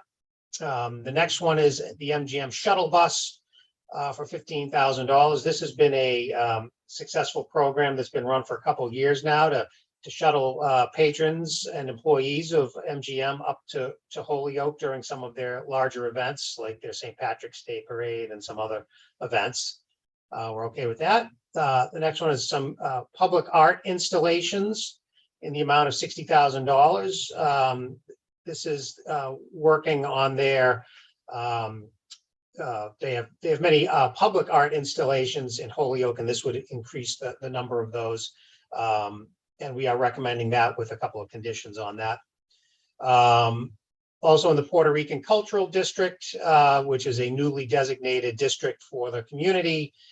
This is to help program do some programming in that area, and also partially fund a staff member. We were okay with that as well. The next one is the Race and Main Street Placemaking. This is a continuation of a project we did last year. This is located in that Puerto Rican Cultural District and is designed to activate that by putting kiosks and some other things in that location. And we were fine with that. The next one is a Sister City application that was withdrawn by the city, and they asked if we could put that towards that first project, which we recommended. And then also we have a gambling harm reduction project, developing of an action plan for $20,000. And that was reviewed by Dr. Bonney, and we were all good with that one. And the next project is public safety, some traffic software fees to operate the various signs that the police department has, and we were okay with that one. And then lastly is a bike share program. The Valley Bike Network is funding some administration costs of that, as well as doing some training for folks on biking in urban areas and things of that nature, and we were good with that. So any questions on that application? Commissioners, questions? Nope. Okay. So the next one is Longmeadow. We did discuss Longmeadow at our last meeting. We were waiting on a bit of information from them, which we have since gotten. So we will just go through this really quickly here. The first application was some increased rescue capability for their fire department, and we were recommending that one. The second one is funding for some traffic cameras, and we also were recommending that application. The third one was a sidewalk project on Linwood Drive. The town has asked to withdraw the request on that project, and it has asked to repurpose some of that money towards some public safety equipment and training in the amount of $76,800, which we are recommending. So their final amount of the grant is $292,800. Any questions on that one? Nope. Okay, so the next one is Springfield. In this one, Springfield is asking for a waiver. Their grant allocation is roughly $1.4 million. And in this application, they're asking for just a little bit over $2.9 million. So a $1.5 million waiver request. And again, we are not recommending waivers particularly. These are up to the discretion of the commission if you choose to to grant them, you can do so. If you don't choose to grant them, you can also do that. All we did was really review the underlying project and determine whether or not that was eligible. So we'll go through these projects here and we'll talk about that waiver in particular when we get there. So the first project is a local and regional traffic study. This is being done in conjunction with the Pioneer Valley Planning Commission for $120,000. We approved PVPC's application at the last meeting for $200,000. So the entire project is $320,000. And the way we administer these is we actually transfer the money over to the agency that is the lead agency. So you'll see here, we're recommending the project, but with those funds to be transferred to PVPC. The next one is a regional visitors and events center. This is the white church that's located right on the common, right across from the Mass Mutual Center. It's been owned by the city for a long time and has sat vacant for quite some time. And this is to repurpose that into this regional visitors and events center. We thought that was great for a tourism perspective and so on, and are recommending that project. We have a gambling awareness initiative. This is a continuation of the work that they've been doing with young adults in Springfield. And again, we've looked at this project and we think this is a great continuation of the work that they're already doing. Under public safety, the police department asked for this Axon My 90 system. We are not recommending this for funding. Essentially, we couldn't really identify a nexus to the casino, so we're not recommending this project. This would seem to be a good thing for the city, but it didn't really have a nexus to the casino, so we're not recommending that. The city has also asked to repurpose these funds for another project, and we'll talk about that in just a moment. Under the fifth project, a public safety project, also with some overtime for the fire department to fund their tactical emergency response vehicle unit. This was a request that the city had made back in 2020, and we did not approve it back then. And essentially, the reason is that the host community agreement establishes that these types of impacts, any kind of impacts on fire department, on personnel and overtime and things of that nature, are supposed to be taken care of through the impact payments made to the city.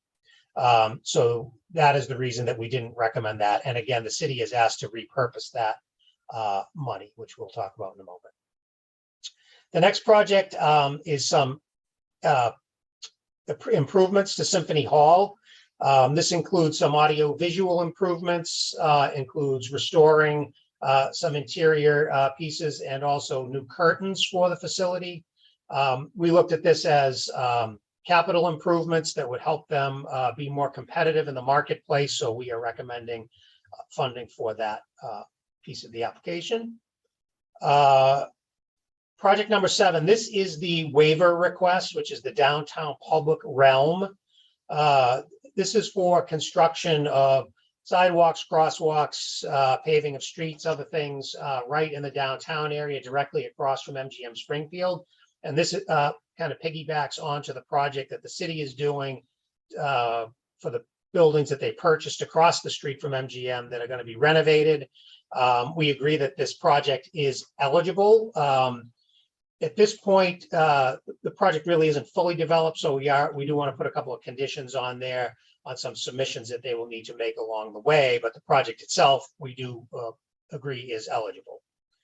And then the last project is the central mixed-use parking infrastructure project. This is a proposed parking garage that the city is proposing to build adjacent to those properties that they purchased for redevelopment. We have funded this project in the amount of $3 million in 2 previous rounds. They're asking for $600,000 additional, and this would be only for construction costs associated with the project. A couple of pieces of this that details, those first 2 grants had a deadline in them of being under construction by June 30th of this year. That deadline is not going to be met, so the city is asking for those two grants for that provision in them to be extended to September 30th, 2026. So this proposed grant, if it was approved, we would also have to amend that date to the September 30th, 2026, rather than the June 30th, 2026 that would normally be in there for a transportation construction project. So that is Springfield. Any questions on that one? There's not. I would like to potentially do Region B and wrap that up, but Commissioner Hill? Well, I think that there was a question then there about the waiver for the downtown public realm project, and that they would need the waiver for that. And I just wanted to publicly say that I would be okay with granting that waiver for that project for this particular request.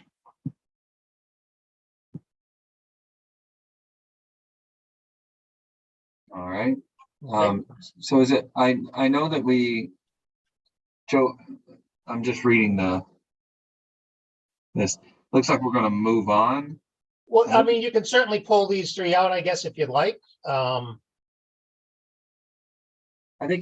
know what it's written as, but I think I would like to go ahead and just close out B if possible, and then move on to A. And we can put together a motion on that, I'm sure. Yeah, so I think under this, there's a motion, you could do Holyoke and Long Meadow together in a motion, and then do a separate one for Springfield, which has the waiver. Yeah, that makes sense. If the commission decides to move that way, I'll agree with Commissioner Hill. I'll take the moment to say that I will grant the waiver. I'll vote to grant the waiver in this Springfield matter. Mr. Chairman, may I then have a motion? Commissioner Broder? I move that the commission improve in part the city of Springfield's application for funding from the Community Mitigation Fund in the amount of $2,903,700 with conditions, including the amount of their waiver request, of which $120,000 is to be transferred to the Pioneer Valley Planning Commission. Wait for it, there's more. For the reasons set forth in the submitted application and materials included in the commissioner's packet and as discussed here today, and further, the commission staff be authorized to execute all necessary grant instruments commemorating this award in accordance with 205 CMR 153.04. Thank you. Do we have a second on Springfield? Second. Thank you. Commissioner O'Brien? Aye. Commissioner Hill? Aye. Commissioner Skinner?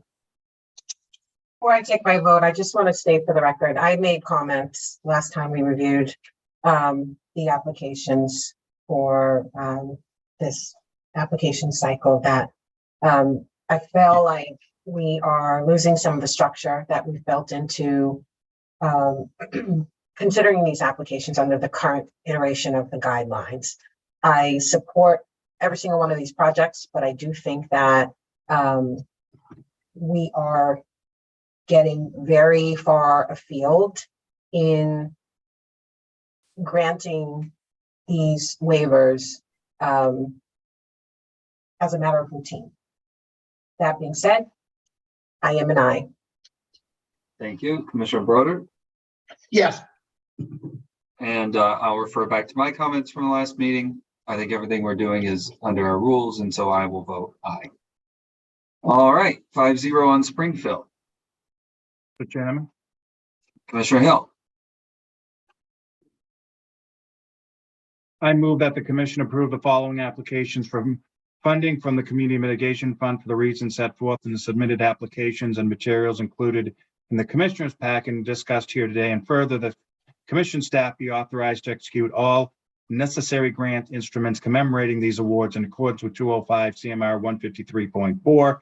Those applications being the city of Holyoke in the amount of $294,000 with conditions as discussed, and the town of Long Meadow in the amount of $292,800. Second. Any discussion? Commissioner O'Brien, Aye. Commissioner Hill, Aye. Commissioner Skinner, Aye. and Commissioner Broder. Yes. And I vote yes, 5-0. Congratulations to Region B as well as to Chief Delaney on closing out Region B. All right, well, moving right along to the Region A communities, the first application is the city of Cambridge. Their allocation is 700,000. They have requested a small waiver. In this case, this application was a little bit different in that they provided us with a list of extra projects in case we didn't recommend any particular projects, that they would have something to slot in those locations. So there's a few instances where we'll say that we're not recommending a project, and it's not necessarily because it's not eligible, but it's not sort of on their priority list. They did send us a list of priority projects in addition to that total list. So with that said, the first one is a community planning commercial district wayfinding plan in the amount of 250,000. We're not recommending this funding for this project. Again, it wasn't on their priority list, and there were other projects that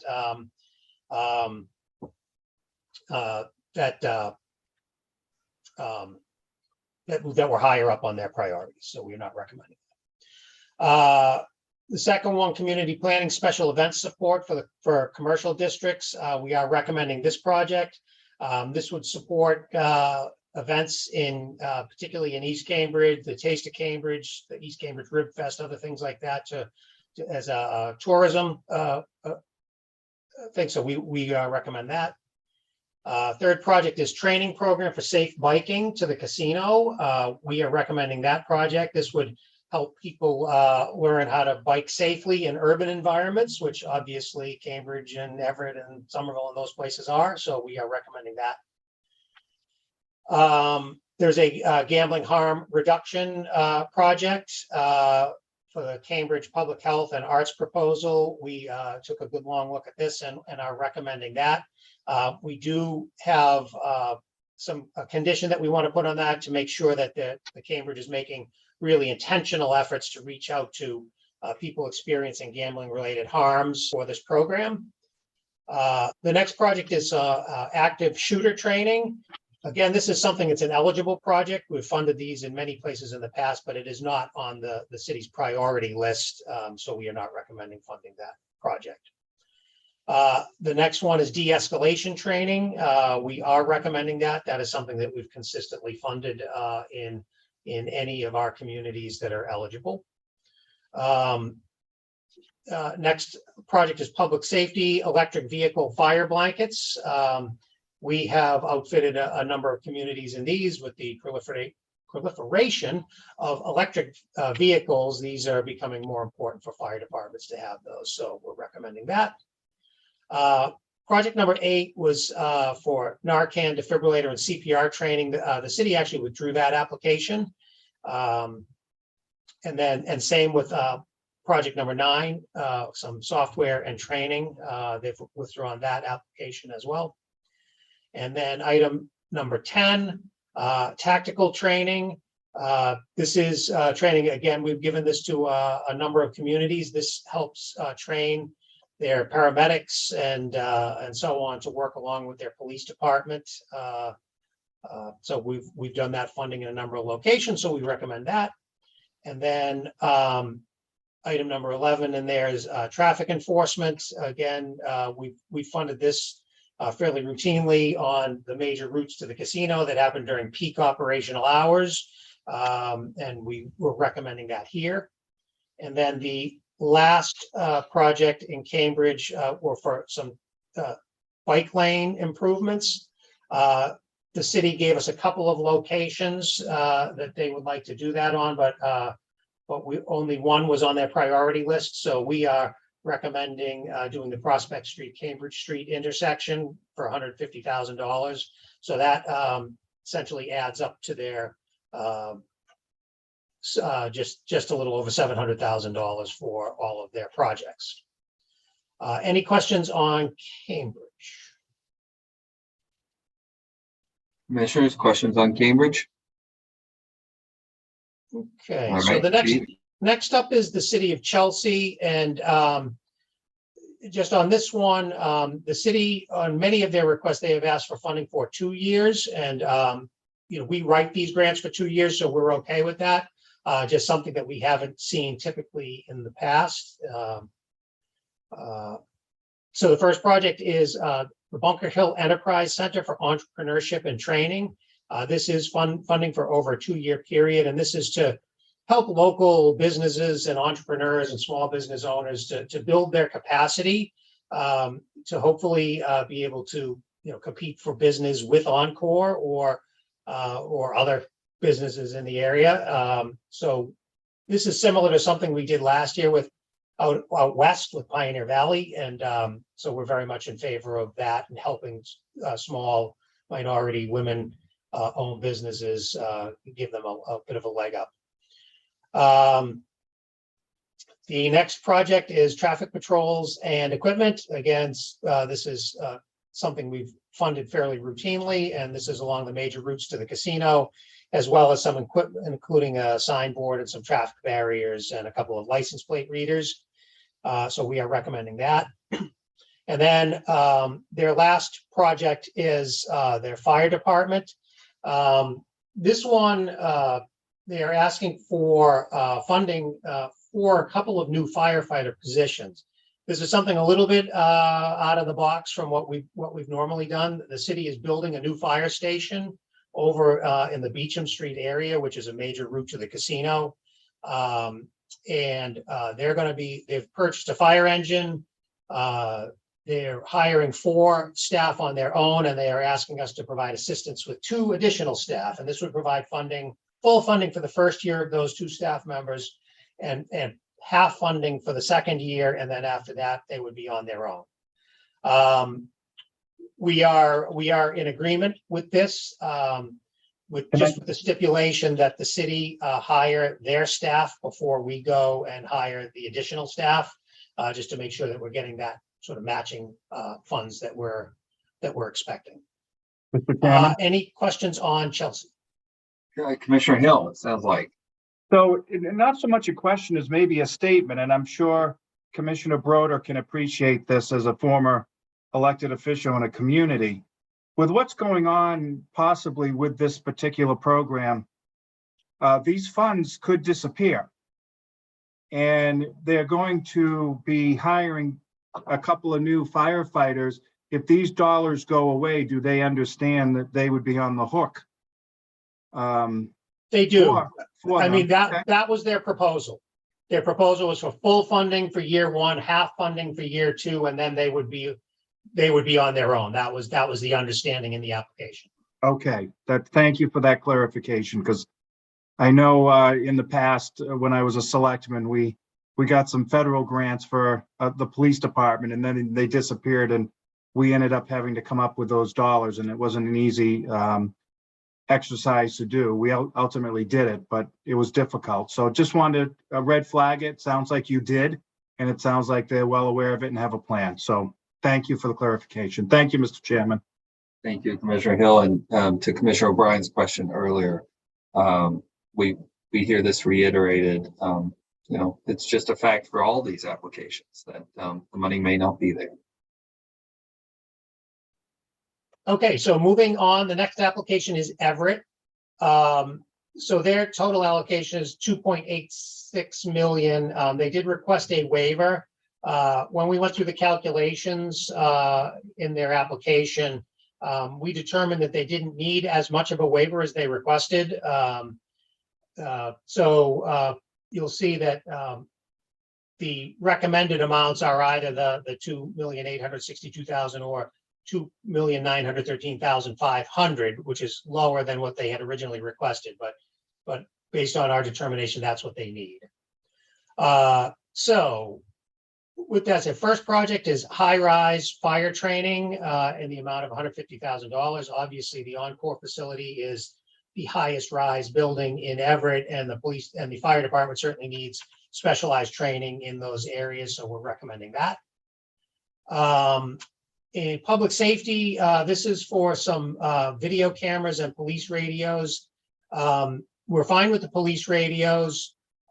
We had some questions about the video cameras, as these were going to be located actually on Encore property, as well as MBTA property and DCR property. The city did indicate to us that this was very, very important, but we are recommending a condition that requires them to submit us documentation that they get permission from all the necessary parties to put these cameras up before they actually go and buy them and do this project. So we just want to make sure that they have all the proper permissions to do that. The next project is some land and water police patrols. We've been funding this for a few years now. These are the land patrols are for the police department, particularly for late night patrolling, weekends and late nights during the peak periods of the casino. The water patrols are something that we added last year, and these are peak times between Memorial Day and Labor Day. There certainly is an increase in boating traffic from the shuttles that Encore runs, but as well as people coming to and going from the casino and parking at their docks. Next item is fireboat training. The city has purchased 2 fireboats, and they are located, or at least one of them is located at Encore. We did provide them some funding last year to train a small number of firefighters, and this would train a larger number so that they would have the flexibility to operate the fireboats when necessary. So we're recommending that training. Next item is an analysis and design of mobility networks and infrastructure. So this is in the Lower Broadway area and includes looking at, pedestrian access, bike access, vehicle access, as well as all the underground utilities in that area, because there is going to be a lot of development down there with the potential East of Broadway development, with also the potential soccer stadium, and then there's the 100 acres of the Exxon property that's going to be redeveloped. With Wynn owning several of those properties, we agreed that it was appropriate to fund this project with community mitigation funds. And our funds will be used for the design of these improvements, and a $1.5 million MassWorks grant will be used to help construct some of these things. Item number 6, this is the Everett Square sidewalk and street reconfiguration. This is a project that came into us last year, and we did fund that in the amount of $1,164,300. The city advanced with that design and it is now at full design, but the estimates have gone up on that project, so they're asking for some additional money. And in this case, they were asking for an additional $660,000. In their application, they indicated they get a $1 million grant last year. We actually gave them more than that. So when you do the math on this, basically it comes out that they need $475,000 to make the project whole. And that is the difference that you saw in that waiver request. So instead of subtracting 475 from 660, we subtracted that from the waiver request. Item number 7, Lower Broadway bus priority. The city's getting a RAISE grant in the amount of $22 million for transit priority lanes on Lower Broadway. The city is asking for this money. This is money that would be ineligible for that RAISE grant, but is to do some survey work to ensure that they have all the proper right-of-way to do these improvements. So we're recommending the funding of that. This next project needs a little bit of explanation. This is for the design of the MBTA Assembly Station head house connector in the amount of $460,000. And we are recommending this project, but with those funds to actually be transferred to MassDOT to do the design. So going back in time, we originally gave Everett and Somerville a grant to do this design when Encore was proposing to build the the bridge across the Mystic River, the pedestrian and bike bridge. Currently, Encore withdrew that project during the pandemic, and the state has taken that up. And MassDOT is currently working on the design of that bridge. And we agree that having this connection into Assembly Station will make that bridge, the utility of that bridge far better and give direct access to the Orange Line, which is something that the city of Everett's been looking for quite some time. It will reduce the distance. It's all good stuff. But in this case, designing something that's part of the public transit system is very specialized. And MassDOT has the capability to do that where Everett really doesn't. So we had a meeting with MassDOT, and they indicated that they would take on that design of the head house. So what we are recommending is approval of this project, and then what we would do is just administratively is we would transfer that money to MassDOT to complete that design. As of this point, there is no funding for the construction of that project, but obviously the first step in getting anything built is to get it designed. And it's our hope that maybe with some of these projects that are happening across the street, some mitigation money might go towards that, or the state comes up with that money at some point to try to make that connection. Next project is this Reuniting Neighborhoods and Communities project. Again, the city got a $1.5 million federal grant to look at improvements in and around Sweetser Circle, which if anybody's driven through there knows that is always a bit of a challenging intersection.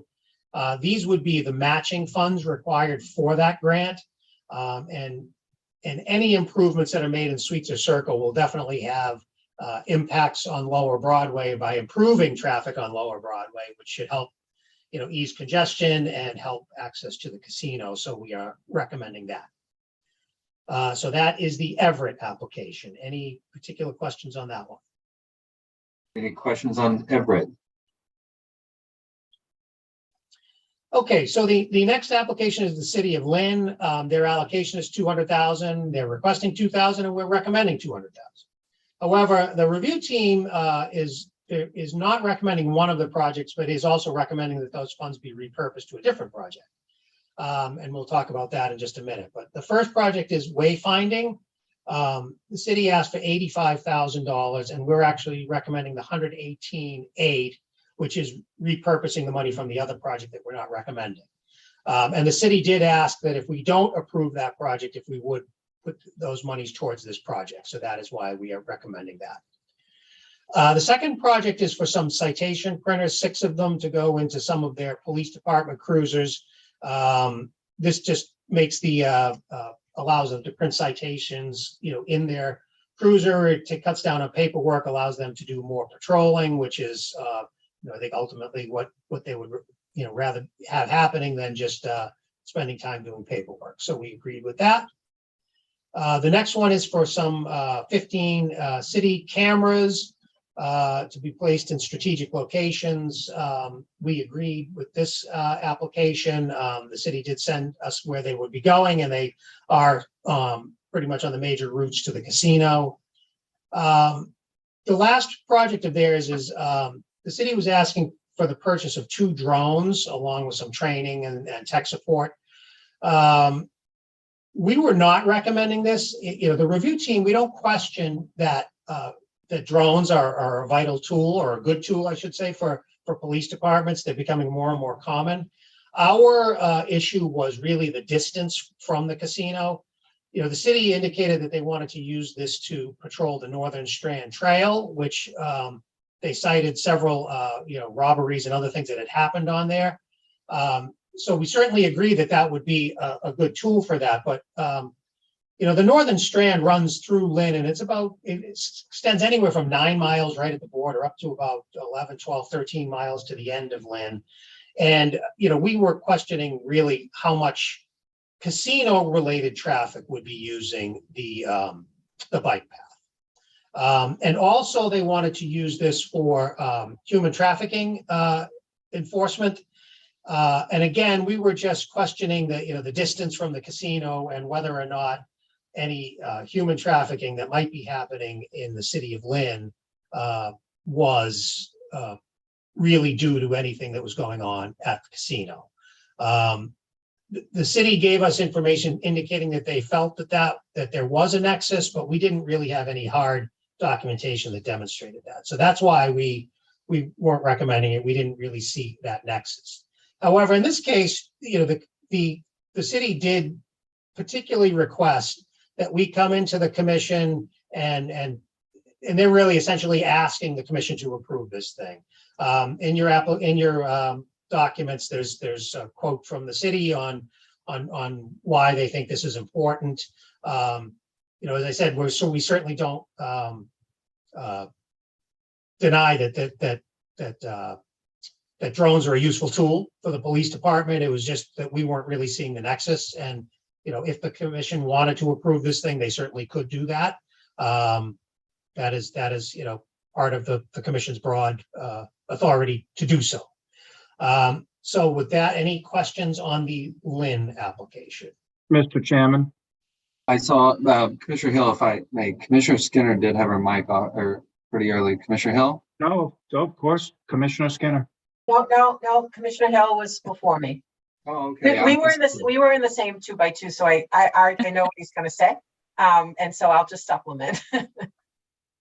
So let me preface everything, Joe, by saying I love your crew. I think they do very hard work. 99% of the time, I'm right on board with the recommendations. This one, I'm not. Mm-hmm.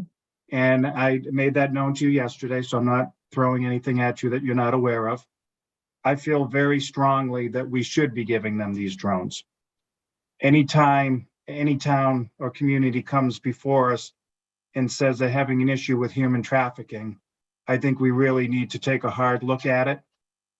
And I know you said in your presentation, and you said it to us yesterday about the nexus to Encore.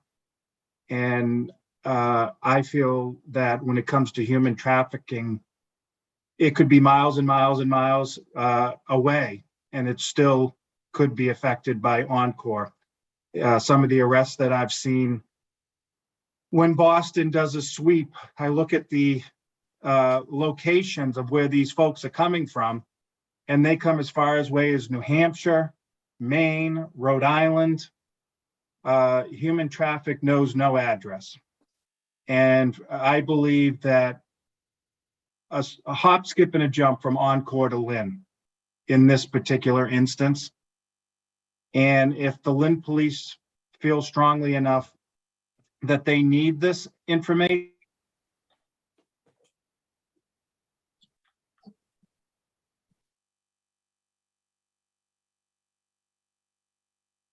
sorry, I was having a coughing attack. Then I think it's something that we really should consider as a commission. I know you went through the process. I disagree on this one. I would be inclined to support this and go back to the original numbers that were in their application, which, if I'm not mistaken, would total $200,000 if this was to be supported by my fellow colleagues. So with that said, I would like to see the drones added to this application and supported by my fellow commissioners. Thank you, Mr. Chairman. Yes, so Commissioner, the numbers wouldn't change on the dollar value. We were kind of shuffling them around a little bit. So 200,000 was what they requested, and that's what we're recommending. It would just be the way it's sort of broken down internally. Thank you, Commissioner Hill. Thank you, Chief Delaney. Commissioner Skinner, then Commissioner O'Brien. Commissioner Skinner. Commissioner Hill, you were right on target as far as I'm concerned. The phrase I was going to use is similar to yours. Human trafficking knows no bounds. That's not just for human trafficking. The other bad acts that have been listed here, money laundering, drug trafficking.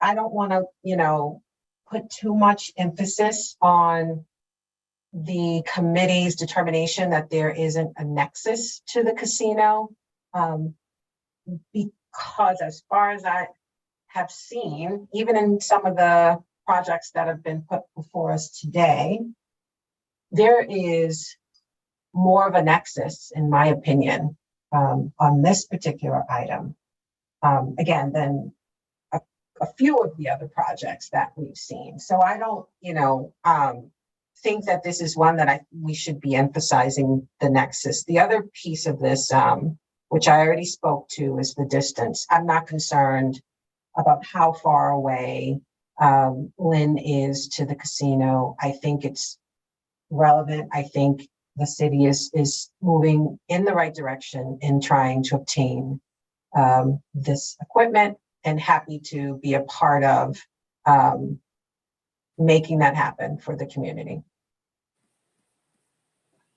Thank you, Commissioner O'Brien. So I'm of the same mind as Commissioner Hill and Commissioner Skinner, particularly when you look at the public safety reports that we put out. And I've spoken to this a number of times, that when we go in the draft and we hear from host and surrounding communities, there has been an uptick in some of the comments from surrounding communities, sometimes in hotels, but not always. And so the fact that people may be getting more creative in how they're effectuating human trafficking, to me, does not diminish the nexus.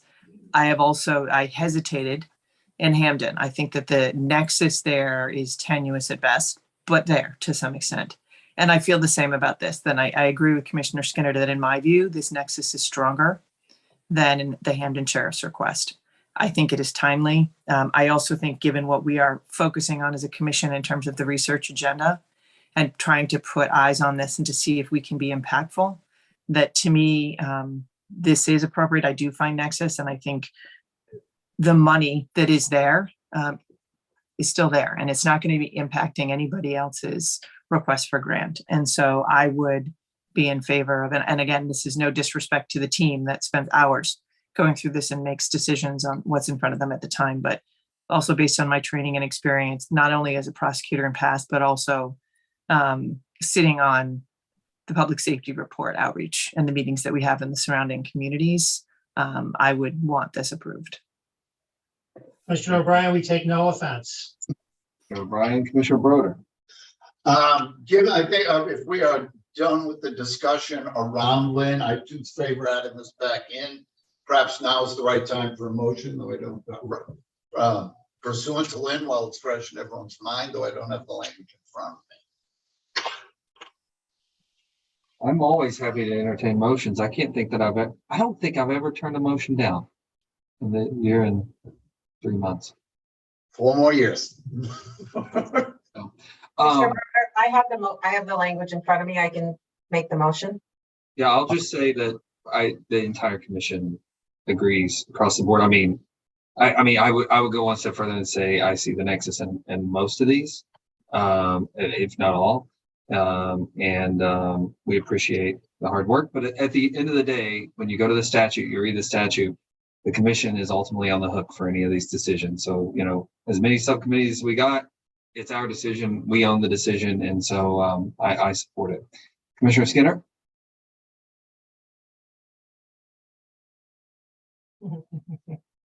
I thought I had the language in front of me.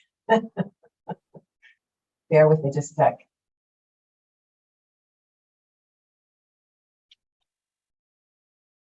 I do have it if you don't. I'm ready. Thank you. Okay. I move that the commission approve the following applications in part for funding. Sorry, that's not it. I move that the commission approve the following application for funding from the Community Mitigation Fund for the reasons set forth in the submitted applications and materials included in the commissioner's packet and as discussed here today.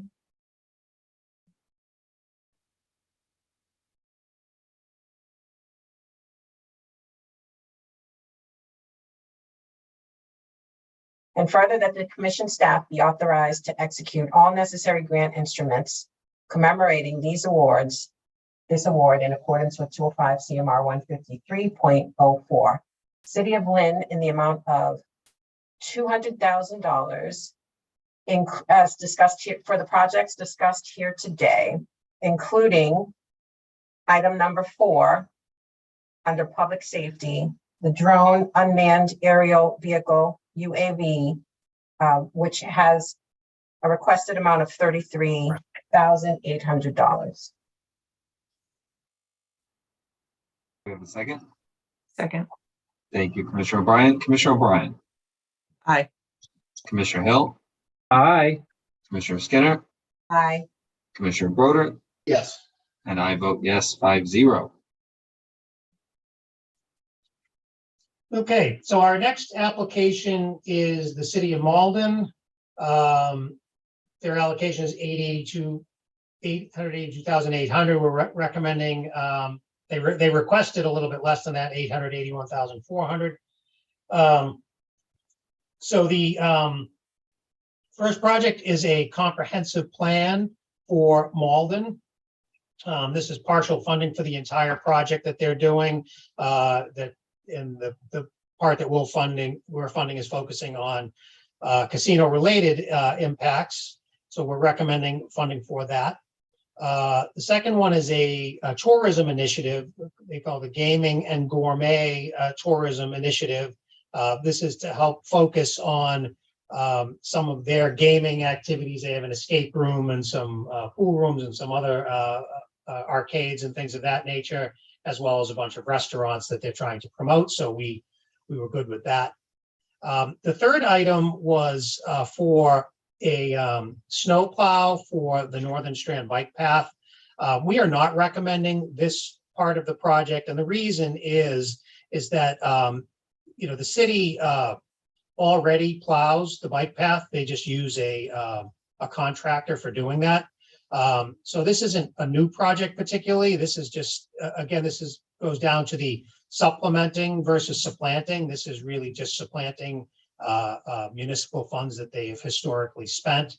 So we're not recommending that, but the city did come back when we told them about that. They did come back and request to repurpose those funds. Well, most of those 92 out of the 93,000 for some additional speed alert signs, which we have funded those pretty routinely. So we are recommending those in place of that other project. Public safety, traffic enforcement equipment and training. Again, something that we have done pretty routinely in the surrounding communities.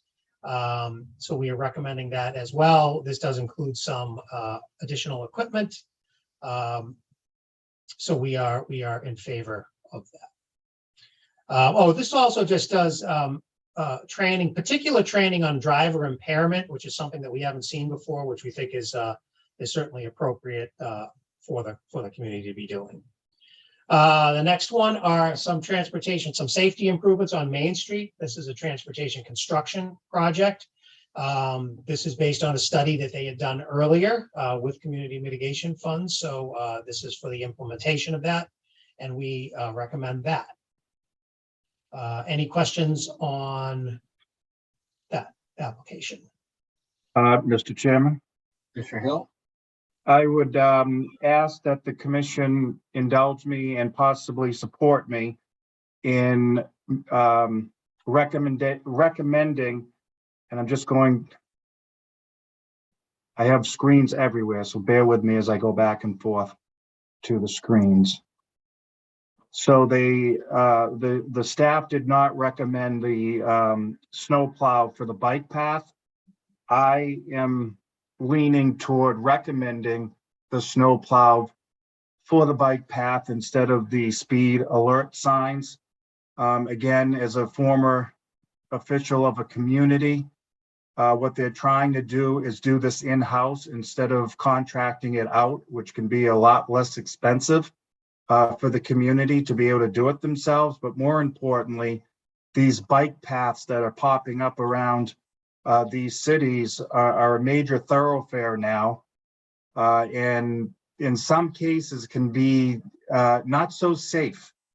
And I can only imagine that if they need to be plowed, that if you're doing it in-house, you probably will get it done quicker and will open up those paths, quicker than if it's contracted out. I don't know that to be absolutely true, but historically, when the city does it themselves, they get to an area quicker. So I'm asking my fellow commissioners if you would consider keeping the snowplow that was first requested in the application. So basically, I'm asking keep 3 and get rid of 4. can I ask just a question? I'm looking for everyone to laugh when I say this. I have a process question. Thank you, Commissioner Broder, for indulging me. Chief Delaney, isn't this really what's going on here? Is that, we've got this bucket of money, right? And they've asked for this money and they've said, we want this project. And the subcommittee said, well, we don't want to fund that one, but we'll fund this one. But the money's not really changing, as we saw with the $200,000 in Lynn. Yep. I guess for that, Commissioner Hill, I would ask that my fellow commissioners maybe indulge on allowing the city to use it on either project, right? Like use it where you need it, right? Like, because at this point they thought potentially that we would say no or say yes or say maybe or what have you, and they prepared other projects. I would say use it to whatever you see best. And I would say that to Commissioner Hill, your point, I would consider either of those legitimate uses of the fund. So I don't know from a process perspective, Chief Delaney, if we could say something like that, or if we could message something like that, because I know you've got to track it on the back end. Yeah, I mean, if you voted in such a fashion that gave them the option, we would just have to go back to them and say, which one do you want? And we would write the grant to whichever one they chose. Yeah, I'm leaning that way. Commissioner O'Brien, I saw your mute was off. Commissioner Skinner. I'm actually not with you, Commissioner Hill, on this, and for a process point. We have historically not given funds to supplant what is an already existing expenditure, and we have done that consistently. Sometimes small money, sometimes rather substantial. And I understand where you're coming from and the experience, and Commissioner Broder may have the same experience and agree with that sentiment. But I do feel like the position we took of this isn't supposed to supplant pre-existing expenditures, to me, would make me vote consistent with the recommendation from staff.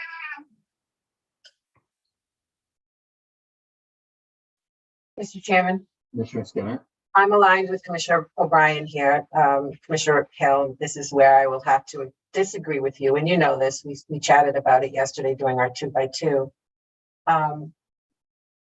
I liken this to the prior discussions we have had, not just about supplanting funds, but we have consistently denied communities' requests for replacement public safety vehicles. And I see this again along those same lines. I want to be consistent here. I don't want to grant something for one community that we haven't, and we have consistently not granted to another community. So I'm in agreement with Commissioner O'Brien. I would not be in favor of overriding the review team's recommendation here.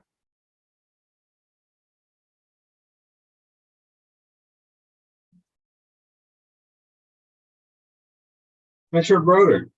I certainly see the need, as someone who, like Brad, has had responsibility on the local level for meeting these needs. I do think, we as we call these block grants, which I think is a fairly recent phenomenon, the general paradigm of a block grant is not exactly here's the money, do whatever you want with it, but the folks closest to the problems and the impacts get to have the best ability to decide where the uses might be. So in this case, I'm prepared to support Commissioner Hill should a motion be made. In a lot of ways, I felt like since we changed it, and I was here probably, it was going into my second year, we changed it to the block grant format. In a lot of ways, it's a block grant in name only, Commissioner Broder. We still have somehow managed to put very similar process to my first year in. I go back to the statute on this and the relief valve that we put into our kind of guidelines. So for me, I want the money to be used in a way that has a nexus to the casino, and I can very much see a snowplow meeting that. So I will join Commissioner Broder and Commissioner Hill. What I will say is that, and you would know better than me, having been municipal government leaders, I would give them flexibility, and at this point they may prepare to spend it a different way. But either way, however they need to spend that money is how I would recommend us moving forward. I don't know how we should capture that, or if there's even 3 votes to capture that. But so I think it would be you've got 3 votes for that, Commissioner Hill.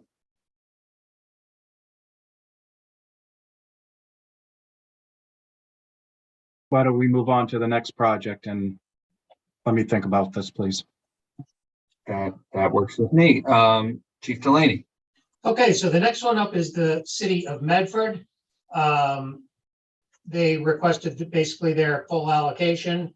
So what they did, again, similar to Cambridge, is they gave us an extra project over the full allocation in case there were projects that we were not recommending.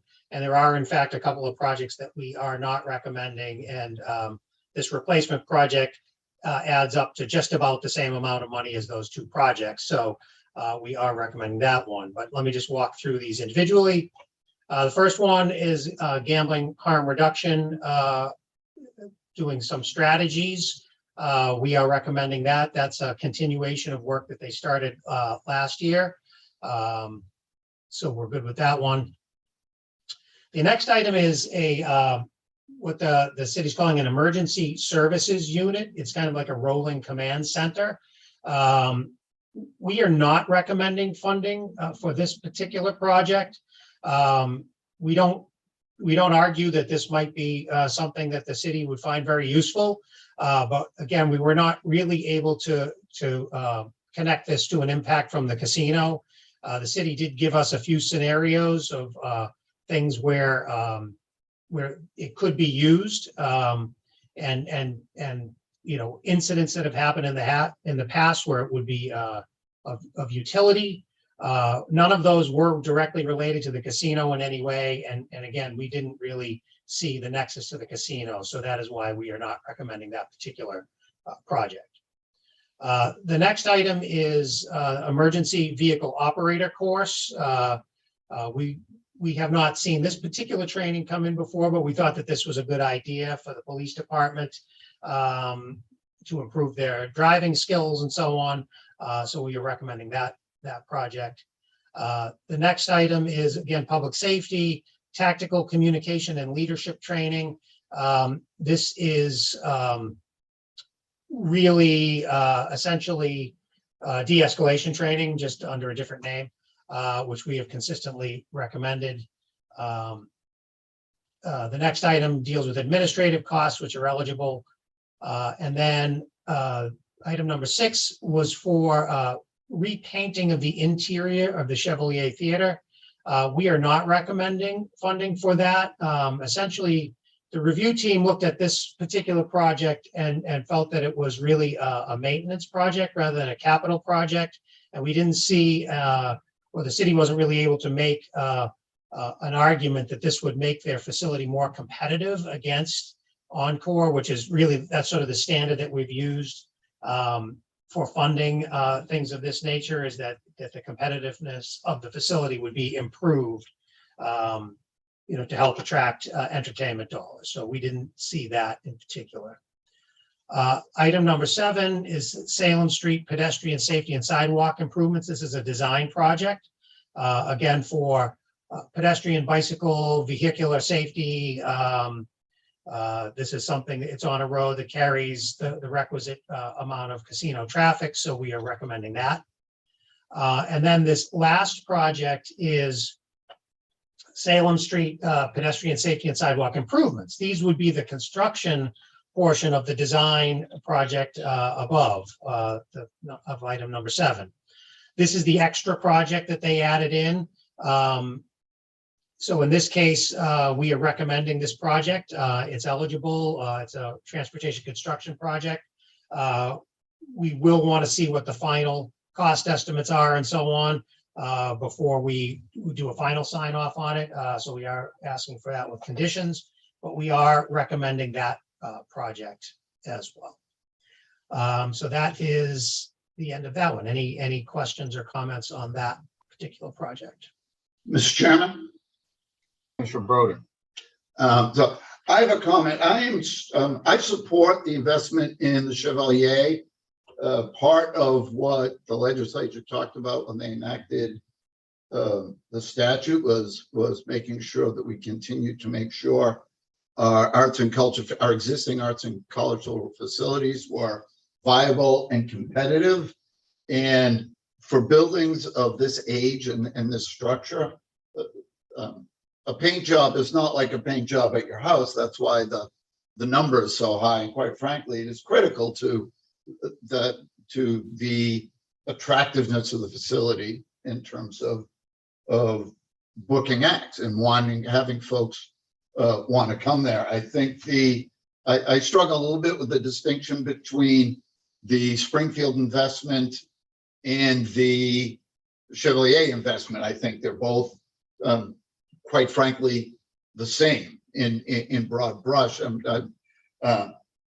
not convinced about the capital versus ongoing. I can tell you lighting, sound, curtains, those things go in and out of state of the art or tech viability on 5 to 10 to 15 year on a 5 to 10 or 15 year basis, depending on the facility and the nature of the tech. So I think I'm going to make a motion to support this, and if a waiver is needed, so be it. If need be, I would back out their backup projects and insert this back in, because it is what they asked for in the first place. And they honestly, they were asked to line up alternatives should the commission decide that their priorities weren't going to be approved. And I think this one should. So there it is. Thank you, Commissioner Skinner. So I agree with most of what Commissioner Broder just stated. I too do not see a discernible difference between the curtains that we approved earlier for Springfield Symphony Hall and the paint job, the new paint job for the Chevalier Theater. Talked earlier about consistency. For me to reject that portion of the application, despite the review committee's recommendation, I'm going to need to understand the finer points, I guess. And I'm not asking you to go through this, Chief Delaney, but I will need to understand the finer points between what you mentioned yesterday, capital improvements versus maintenance. To me, I don't see, again, a discernible difference between this project and the one relative to Springfield. So I would be, without more, I would be in favor of approving this particular piece of the application. I would include this project in the approval for the application.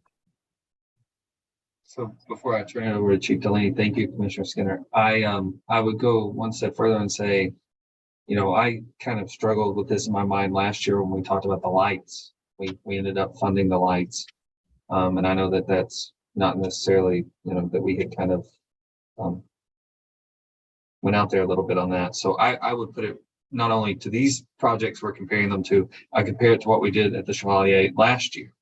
And so I'm inclined to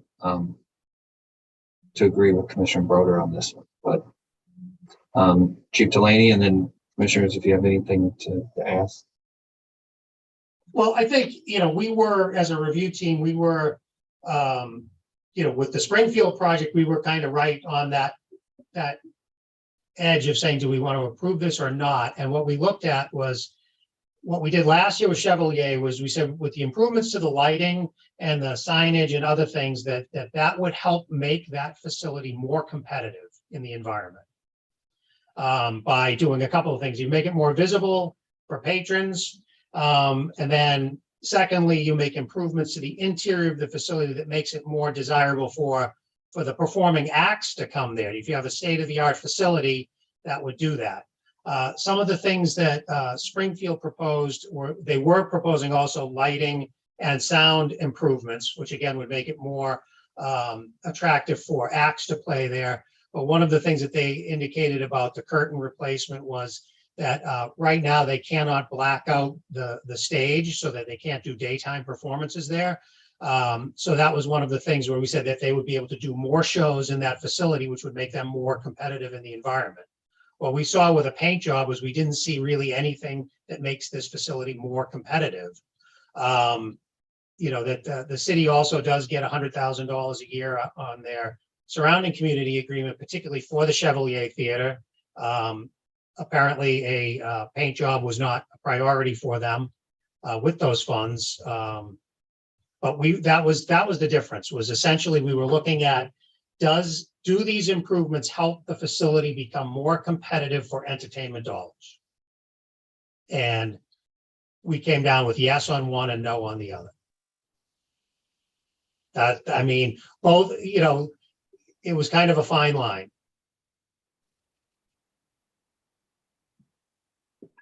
Commissioner O'Brien, thank you, Chief Delaney. So this is not as clear cut to me, Joe. I understand where you're coming from. And I think I can say probably the part that makes me come down on the side of saying that it would improve and is not just sort of routine maintenance was the field trip and the site visit that we did in Foxborough. And we looked at that community theater that had been the benefit of some of the monies that we had given out. And they had quite a bit of conversation about having to repaint the exterior and the interior for that theater. And it very much, I think, did impact its sort of competitiveness and the impression that people had in terms of the upkeep and the maintenance and the presentation. And so I do think it's a closer call than maybe my fellow commissioners have stated, but I do feel like I fall on the side of saying that we should do it. And then, as Commissioner Broder said, since this was the original ask, you know, backing out sort of the backup project asks. So that's where I would come down. So just to put a clarification on that. So we have the two projects that we're not recommending. One is the command center, for lack of a better word, and this project. If the commission wanted to award the full dollar amount, you could award a smaller amount for the transportation construction project, for the extra project, basically to make the dollar value whole, if you wanted to do that. To transportation construction project, we only fund a piece of those anyway. And so it wouldn't require backing them all out, is what you're saying. There's a way. Right. We could back out just $325,600 from that project. Basically, the bottom line dollar value would remain the same. It's just the way that the money would be divvied up within the entire grant itself. Right. Okay. Makes sense. Okay. Should I finish up with the discussion and then we can go back for motions, or? Joe, can I interrupt you just 1 second with a shout out to legal? If you could put together a motion to make that happen, that would be terrific while we're continuing on in our discussion. Okay, so just for clarity, are we asking for the full amount of the grant, which was $1,048,400? Excuse me, the recommended amount was $1,046,800. So we're going to take the $325,600 and we're going to subtract from the project that was added that amount of money. Yep. So it should be the same. Yep. Same amount of money, just that the money. Correct. Right. Jenna, I see you shaking your head. You get it.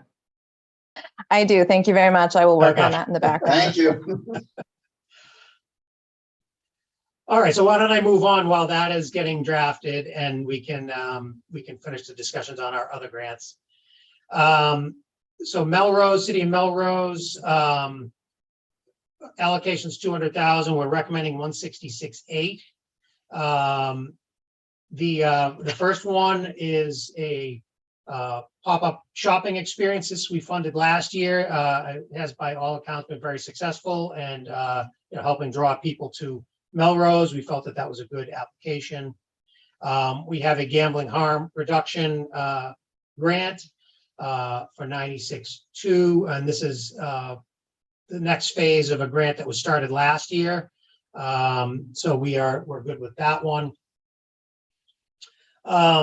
The police department had put in for a hybrid police vehicle. They did withdraw that application, but asked if they could repurpose some of that money for some public safety equipment, which is what they did, which is item number 4.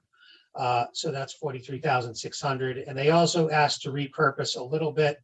The city requested some funding for their senior center activities that similar to what we funded last year. But they also did ask for some of that repurposed money to be added here so they could increase the number of service hours for their transportation going to the senior center, which we thought was kind of a good use of this money to help provide alternatives to going to the casino. So any questions on that application? Commissioners, I'm seeing none. Joe? Okay, so Revere is the next application. Their allocation is 662.1. They requested 862,000, so essentially a $200,000 waiver, just a tad under that. Their justification for the waiver was essentially relating to their feeling that they should be a designated surrounding community.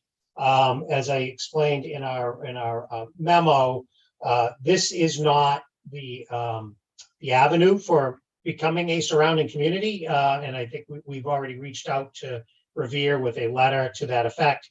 But as with all of the other projects, requesting a waiver, it's up to the commission's discretion on whether or not to grant this waiver. And with that said, each of the projects under this grant we have determined are eligible for funding. So I'll just walk through those very quickly. A zoning analysis, we've done these in a number of communities and we agree that that is eligible. A master plan for the Squire Road area, which is Route 60. We've done master planning again in a number of different communities.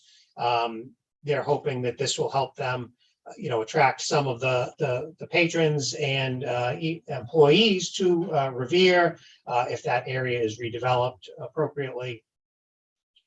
Some wayfinding for Broadway. We had funded a study of Broadway earlier, and one of the recommendation was doing wayfinding. So this is to implement a portion of that that project.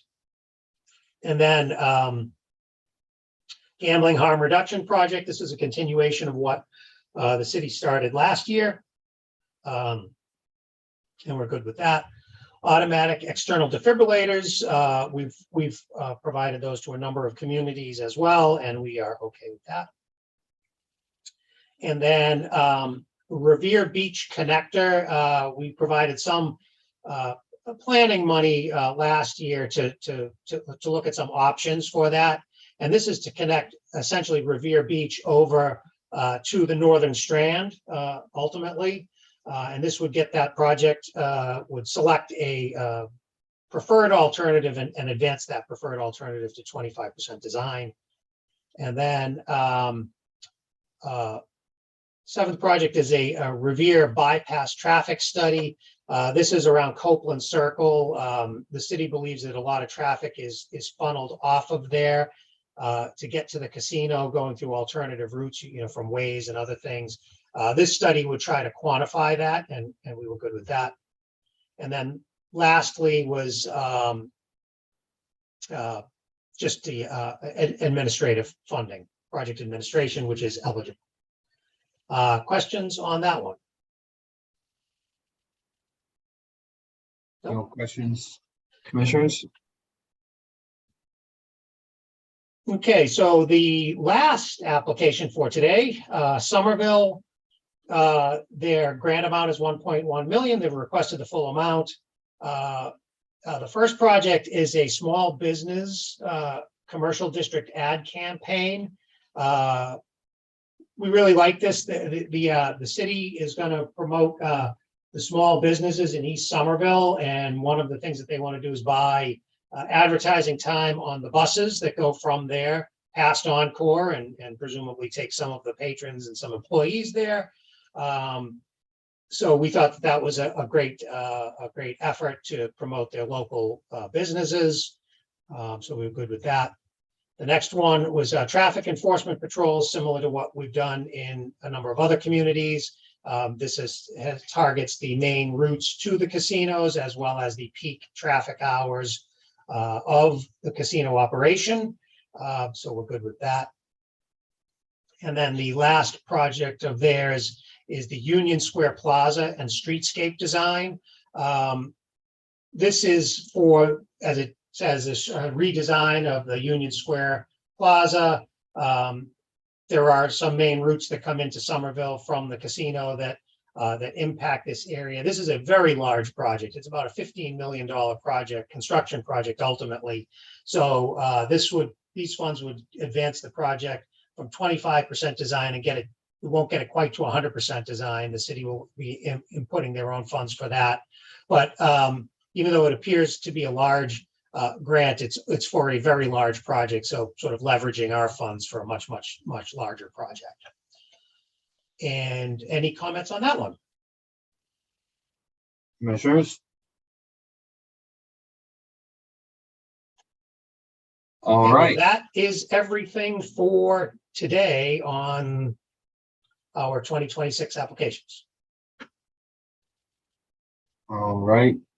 Does that include, do you have another piece? Why don't we vote these first, and then we have a couple of modifications from last year's grants, which we should do separately.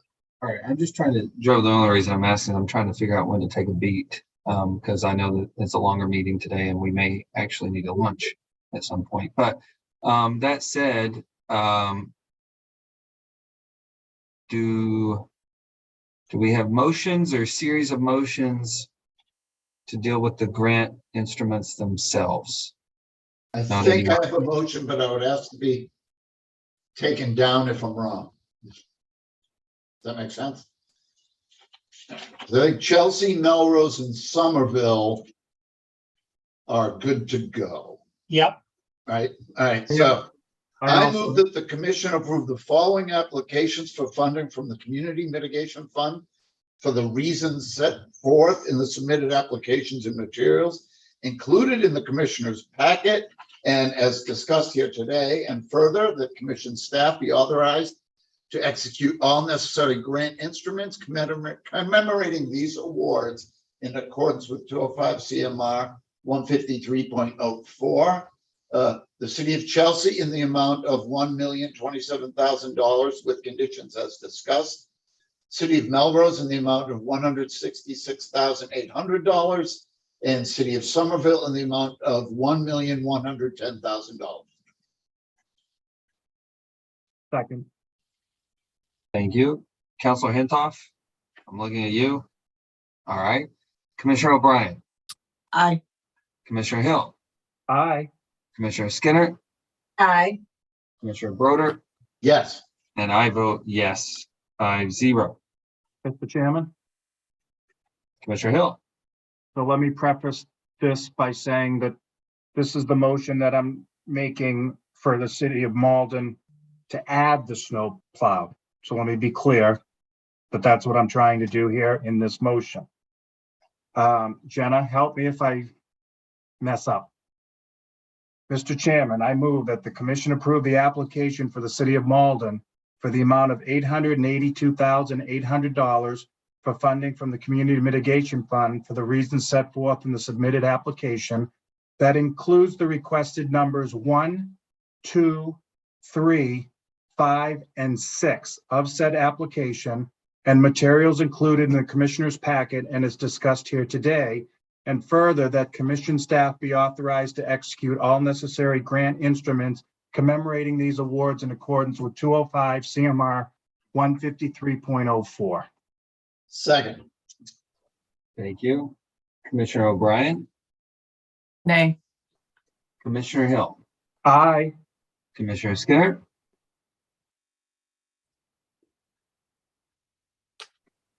Oh, you Take myself off of mute. If you'll indulge me, Chair, for just a minute, I'm going to read some language directly from the guidelines for CMF for FY26. Commissioner Skinner, if I may, we've had this debate and the commission has continued.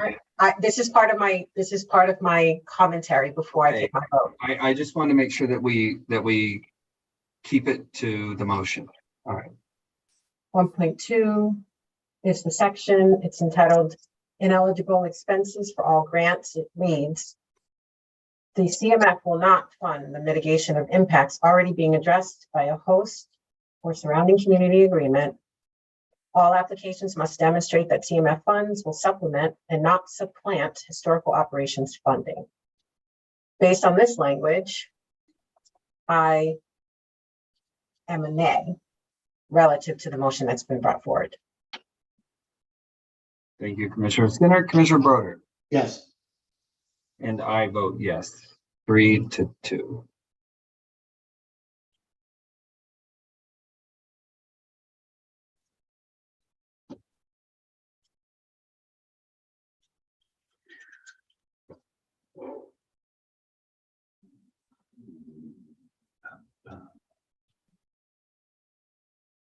Mr. Chairman, I'm open. Commissioner Broder. I move that the commission approve in part the city of Cambridge's application for funding from the Community Mitigation Fund in the amount of $704,800 with conditions including the amount of their waiver request for the reasons set forth in the submitted applications and materials included in the commissioner's packet and as discussed here today, and further, that the commission staff be authorized to execute all necessary grant instruments commemorating this award in accordance with 205 CMR 153.04.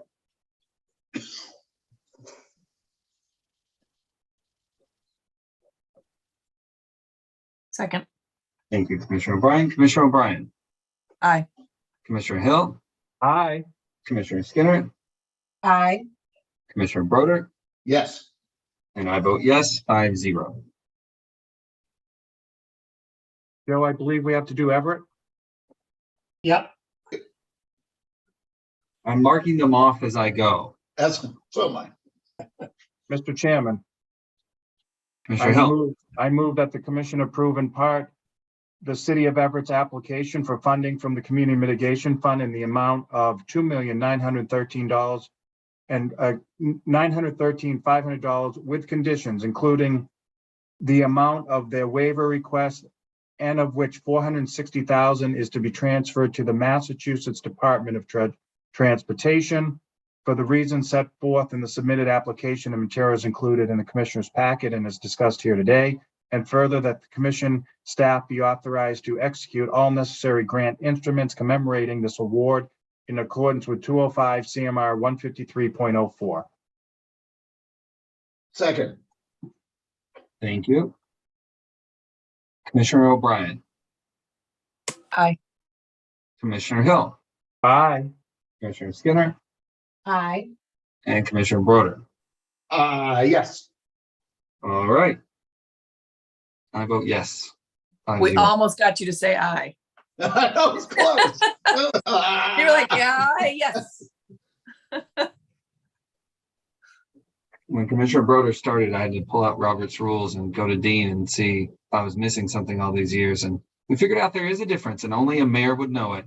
All right. So that one's complete.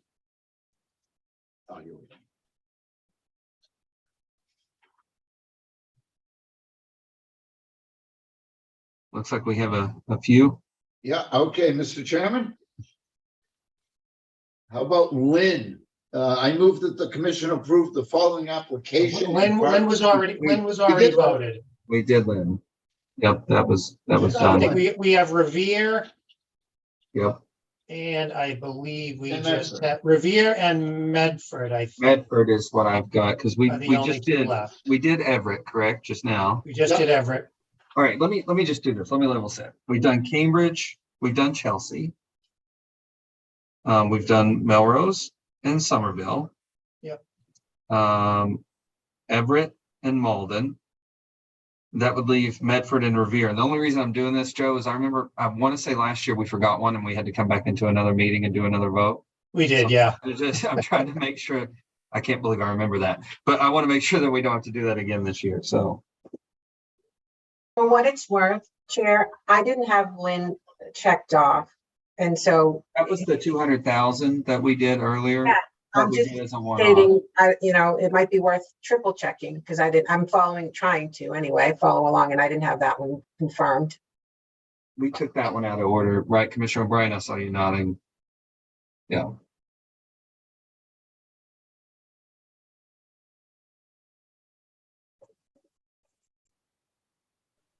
I'm looking at my chicken scratch. And it's okay, after we're finished with this and we move on to the modifications, I'm gonna have Jenna go back and make sure that we did them all. Yeah, I believe Commissioner Hill moved and I seconded. Is that correct? That was my memory of it. That's what I Believe so. thought. Well, we know Revere's out there, right? Yep. All right. Mr. Chairman, Commissioner Broder. I move that the commission approves the city of Revere's application for funding from the Community Mitigation Fund in the amount of $862,000, including the amount of their waiver request for the reasons set forth in the submitted applications and materials included in the commissioner's packet and as discussed here today. And further, the commission staff be authorized to execute all necessary grant instruments commemorating this award in accordance with 205 CMR 153.04. Second. Thank you. Commissioner O'Brien, Aye. Commissioner Hill, Aye. Commissioner Skinner, Aye. Commissioner Broder, Yes. and I vote yes, 5-0. All right, that's Revere. I have that Medford is also on the list.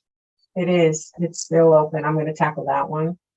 Mr. Chair, I move that the commission approve the city of Medford's application in part for funding from the Community Mitigation Fund in the amount of $1,046,800 with conditions for the reasons set forth in the commissioner's packet and as discussed here today. And further, that commission staff be authorized to execute all necessary grant instruments commemorating these awards in accordance with 205 CMR 153.04, provided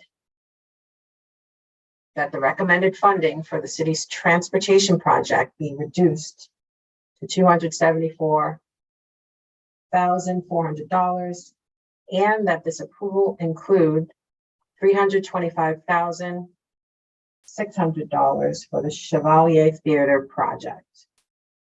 I will second with thanks to Jenna. Thank you. Commissioner O'Brien, Aye. Commissioner Hill, Aye. Commissioner Skinner, Aye. Commissioner Broder, Yes. and I vote yes, 5-0. All right. I am showing that we have voted on all the Region A save for Boston. But I want to double check that with everyone on this call to ensure that we don't have to enter another meeting and make another vote. I think we're good. All right. Commissioners, I would suggest that we go ahead and talk about the modifications and then perhaps take a break after that, if that's okay. All right. Okay. So the first one that we have up is a request from Revere to reallocate a portion of their funds. They're proposing to transfer $89,557 in their fiscal year 2025 grant to go towards the International Sand Sculpting Festival. So we gave you quite a bit of background about the festival and so on in your memos. There were a couple of things that the commission or that the staff was concerned with. just to make sure that this project would meet with our guidelines. Firstly, we wanted to make sure that there was a casino-related impact, and of course, this is probably, if not the largest tourism event that Revere has each year, and we felt pretty certain that that would attract folks from the casino. As we understand it, Encore is a sponsor of this frequently, or has been. So we saw that nexus to the casino with a tourism-related piece of it. And then the other thing we were concerned about was, again, the supplementing versus supplanting of funds. Essentially, the city has not provided funds routinely towards the Sand Sculpting Festival. They have in the last couple of years when they had ARPA funds available to put towards that, but they have not done that in the past. And what this would do, this would cover the costs of the public safety details, particularly the state police. As that is DCR property, it's usually patrolled by state police, although the city also provides their own police department, but does not charge the Sand Sculpting Festival for that. So we felt okay with that. And then the third piece of it was the anti-aid amendment issues that we've had in the past, that where money cannot go directly to a nonprofit. In this case, the DCR would be billing the city directly for these costs, and the city would pay for those directly, and we would reimburse the city for those costs. So that does not run afoul of the anti-aid amendment. So essentially, that it met our requirements to do that. The source of funding, there was a project last year that shortly after the grant was awarded, the city said they weren't going to be able to do it. There was a change in priorities, staff member left, and so on. And they had been looking to repurpose that money for a while. So that makes up almost 54,000 of this. They did have a surplus in one of their planning grants that they did last year, and a little small surplus in their vehicle extraction equipment purchase. So they do have, all of those funds are, don't have otherwise have a use. So we were okay with transferring those funds. The estimate from DCR is much higher than the 89,000. So the city the city will absorb those extra costs. So in essence, we're good with this request.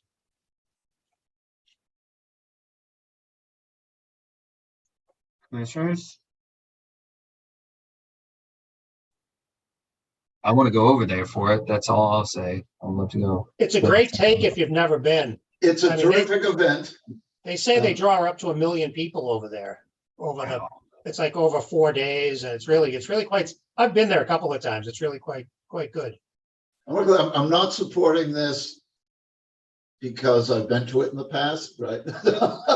But I will make a motion, Mr. Chair, with your permission. You good? I'm now good. I move that the commission approve a modification of the FY 2025 Community Mitigation Fund grant to the city of Revere by authorizing a reallocation of $89,557 towards funding for the public safety costs associated with the International Sand Sculpting Festival, as included in the commissioner's packet and discussed here today. Second. Thank you. Commissioner O'Brien? Aye. Commissioner Hill? Aye. Commissioner Skinner? Aye. And Commissioner Broder? Yes. And I vote yes, 5-0. Okay, so the last item we have up is Springfield Technical Community College, again, from their FY 2025 CMF grant. So what they are asking is they had some unexpended funds, personnel funds, and they are asking if they can use that to purchase some equipment, computers, iPads, tablets, and some licenses for students. Essentially, we have funded technology in the past, not quite to this level, but we have certainly done some of that. the fiscal year's running out and they're not going to have the ability to spend the personnel funds, so they're requesting it for technology. All of these things will be used in the classrooms for the students of the program that they run with community mitigation funds. So I guess ultimately we're fine with doing that. And so the total request is $47,646.71 for, we rounded it to 47,625. Or I should say, I'm sorry, it was 46,625. The total cost of the equipment's a little bit more than that. So they'll take on that little bit of extra cost. Mr. Chairman? Commissioner Hill. Oh, excuse me. I didn't see Commissioner O'Brien's mic Oh, off. I was just gonna say it's a great program out there. I'm absolutely in favor of this. Whatever they need to keep going, it's a great program. Would you like to make the motion instead of me? Sure, that's fine. I move that the commission approve a modification for the FY 2025 Community Mitigation Fund grant to Springfield Technical Community College by authorizing a reallocation of $47,625 toward funding for equipment and curriculum licenses, digital education programs as included in the commissioner's packet and discussed here today. Second. Thank you. Commissioner O'Brien, Aye. Commissioner Hill, Aye. Commissioner Skinner, Aye. Commissioner Broder, Yes. and I vote yes 5-0. All right. Thank you, Chair. That completes our work for today. We'll be back on the 15th with our July 15th, I believe, with our last application. And just did want to take, just a second to thank the review team again for all the hard work that they've put in on this. Here, here. It is a lot of work and it takes a lot of time, and I always appreciate them volunteering to help me out with all of this. So I want to say thank you to all the grant and congratulations, I guess, first of all, to the grant recipients. We know that you're going to put these funds to good use for the Commonwealth. And then also thank you to the review committee, as Chief Delaney said. A special thank you to my fellow commissioners, Commissioner Hill and Commissioner Broder, having said on that before. It's tough. It's tough work, and it's hard to keep everything straight, but Joe and Mary and the team do a good job at doing that. So that's what I would say. Congratulations. Anything else? We are all set. Thank you. All right, commissioners, polling time. Are we wanting to take a 15 or a 30-minute? What are we thinking? I'm okay with 15. As am I. I just, for the record, want to say that at the end of every meeting, I get a text saying we don't do enough lunchtime on these public meeting days. So that's all I'm doing. The only thing I would say is staff okay with 15? I'm assuming so, but. Are we go with 15, everyone? All right, let's do 20. We'll do 20 minutes. We'll be here at 20 minutes. Thank you.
Okay, Connor, I think we can start taking that down.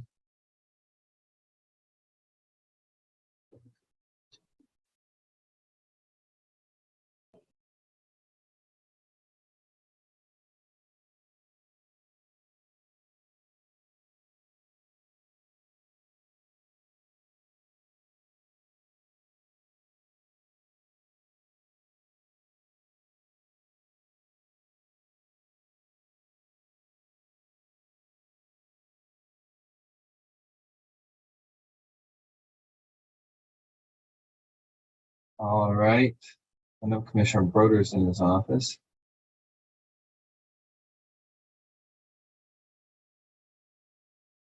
All right. This is a reconvening of the Massachusetts Gaming Commission. We just finished item number 10. And it's approximately 1:39 p.m. We're going to do a roll call since we're doing this virtually. Good afternoon, Commissioner O'Brien. I am here. Good afternoon, Commissioner Hill. Present. Good afternoon, Commissioner Skinner. Good afternoon. And good afternoon, Commissioner Broder. Still here, Mr. Chairman. Hey, we got everybody back. All right. We are going to turn it over to the Division Chief of Sports Wagering, Carrie Teresi. Thank you. Good afternoon, Chair and Commissioners. We have a few items for you today. Our first item is a set of House rules, and for that, I will turn it over to Compliance and Operations Manager Stefan. Thanks, Carrie. Good afternoon, Commissioners. Beginning on page 239 of your packet is a House Rules revision from FanDuel. FanDuel has identified 8 sports-specific sections in need of revisions. We'll start with their football section at the top of page 241. The first change here is just additional language for settlement clarification for specific cases related to drive markets. Further on down, FanDuel has added more clarification in the event that a game is abandoned.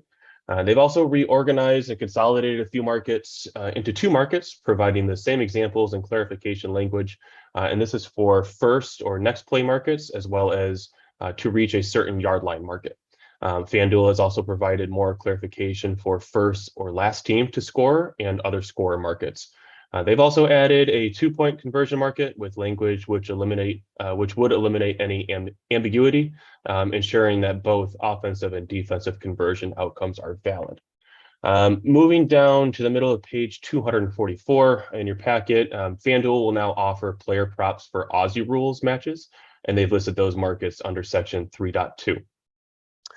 Continuing with baseball, additional player props have been added, as well as additional futures and special markets, all of which provide the necessary clarification for a better customer understanding. Some of these markets include first or next team to reach a certain amount of wins at a given point during the season, which team will win or lose next, and highest scoring team or combined score for a game on a given date. Another market is MLB Slugfest specials, which are prop markets based on cumulative stats or outcomes across all MLB games on a given day. For example, total home runs hit on June 17th. Their basketball section, just a slight addition to their specific markets for their 3 major basketball leagues. These markets include team to score a certain point during the game, what type of point, and next basket scored. For golf, just a slight addition in their general rules for golf, where hit a fairway will now be included in lie-related markets and settled on where the ball finishes using official league data. For their motorsports section, FanDuel is now including supercross, motocross, and drag racing events into their offerings. These 3 types of events already fall within our event catalog. FanDuel is just writing them into their house rules, so they may begin offering those events in Massachusetts. And because some of these events include heat races, FanDuel has also included the necessary language for settlement clarification within that section. And this language is on par with what we've seen in other house rules for other operators. Last 2 sections, softball events will now be offered on FanDuel's platform. Again, another sport that is already approved within our catalog. FanDuel just wishes to offer it for wagering now on their platform. They've included the rule set here as well. And this is all very standard language addressing certain situations for abandoned or postponed games, minimum number of innings needed to be played, and the mercy rule. Again, something we reviewed internally and compared with other operators and found no issues with what they're proposing today. And then lastly, with tennis, the change here is more of a rewording of the clarification, clearing up any confusion for their customers. The change is for total games and spread games markets, where in the event of a player retirement during the match, all undetermined total games and handicap games related wagers that do not meet the certain criteria for settlement will be void. And that concludes our review of FanDuel's revisions. I did see that FanDuel Trading Compliance Manager Chris Black had joined the meeting earlier if there are any specific questions for FanDuel. However, after a full review by our team, comparing certain sections with other approved House rules, we would recommend the approval of these changes today. Chair. Thank Mr. you, Chairman. Andrew. Commissioner Hill. I just have an FYI question in regards to the softball. How many leagues are there now in regards to professional softball? I know there's the college, things that go on. I know that's the USA team, international, but where are we at in terms of professional softball? Within our event catalog, Commissioner Hill, the only two leagues that are approved are collegiate events and Athletes Unlimited, which is another softball league. Currently, unaware of other softball leagues, but no operator has come forward requesting to add other softball leagues to our catalog. Thank you.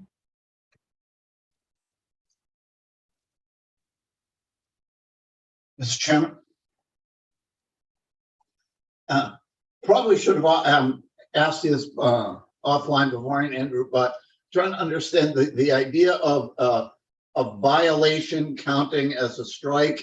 Is that something that's evolved as MLB has inserted pitch clock? It has to do with the pitch violation, yes, Commissioner Broder. That's something new in the last year or two. So we're going to see that within other operators' house rules as well. Got it. Thank you. Thank you. Sorry about that, Commissioner Broder. It took me a second to get off the mute button because I was scrolling through. I was looking at the addition to the Supercross, motocross, and drag racing to the NASCAR and IndyCar.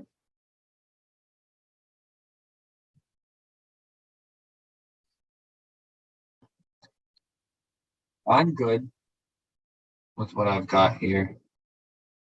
Mr. Chairman.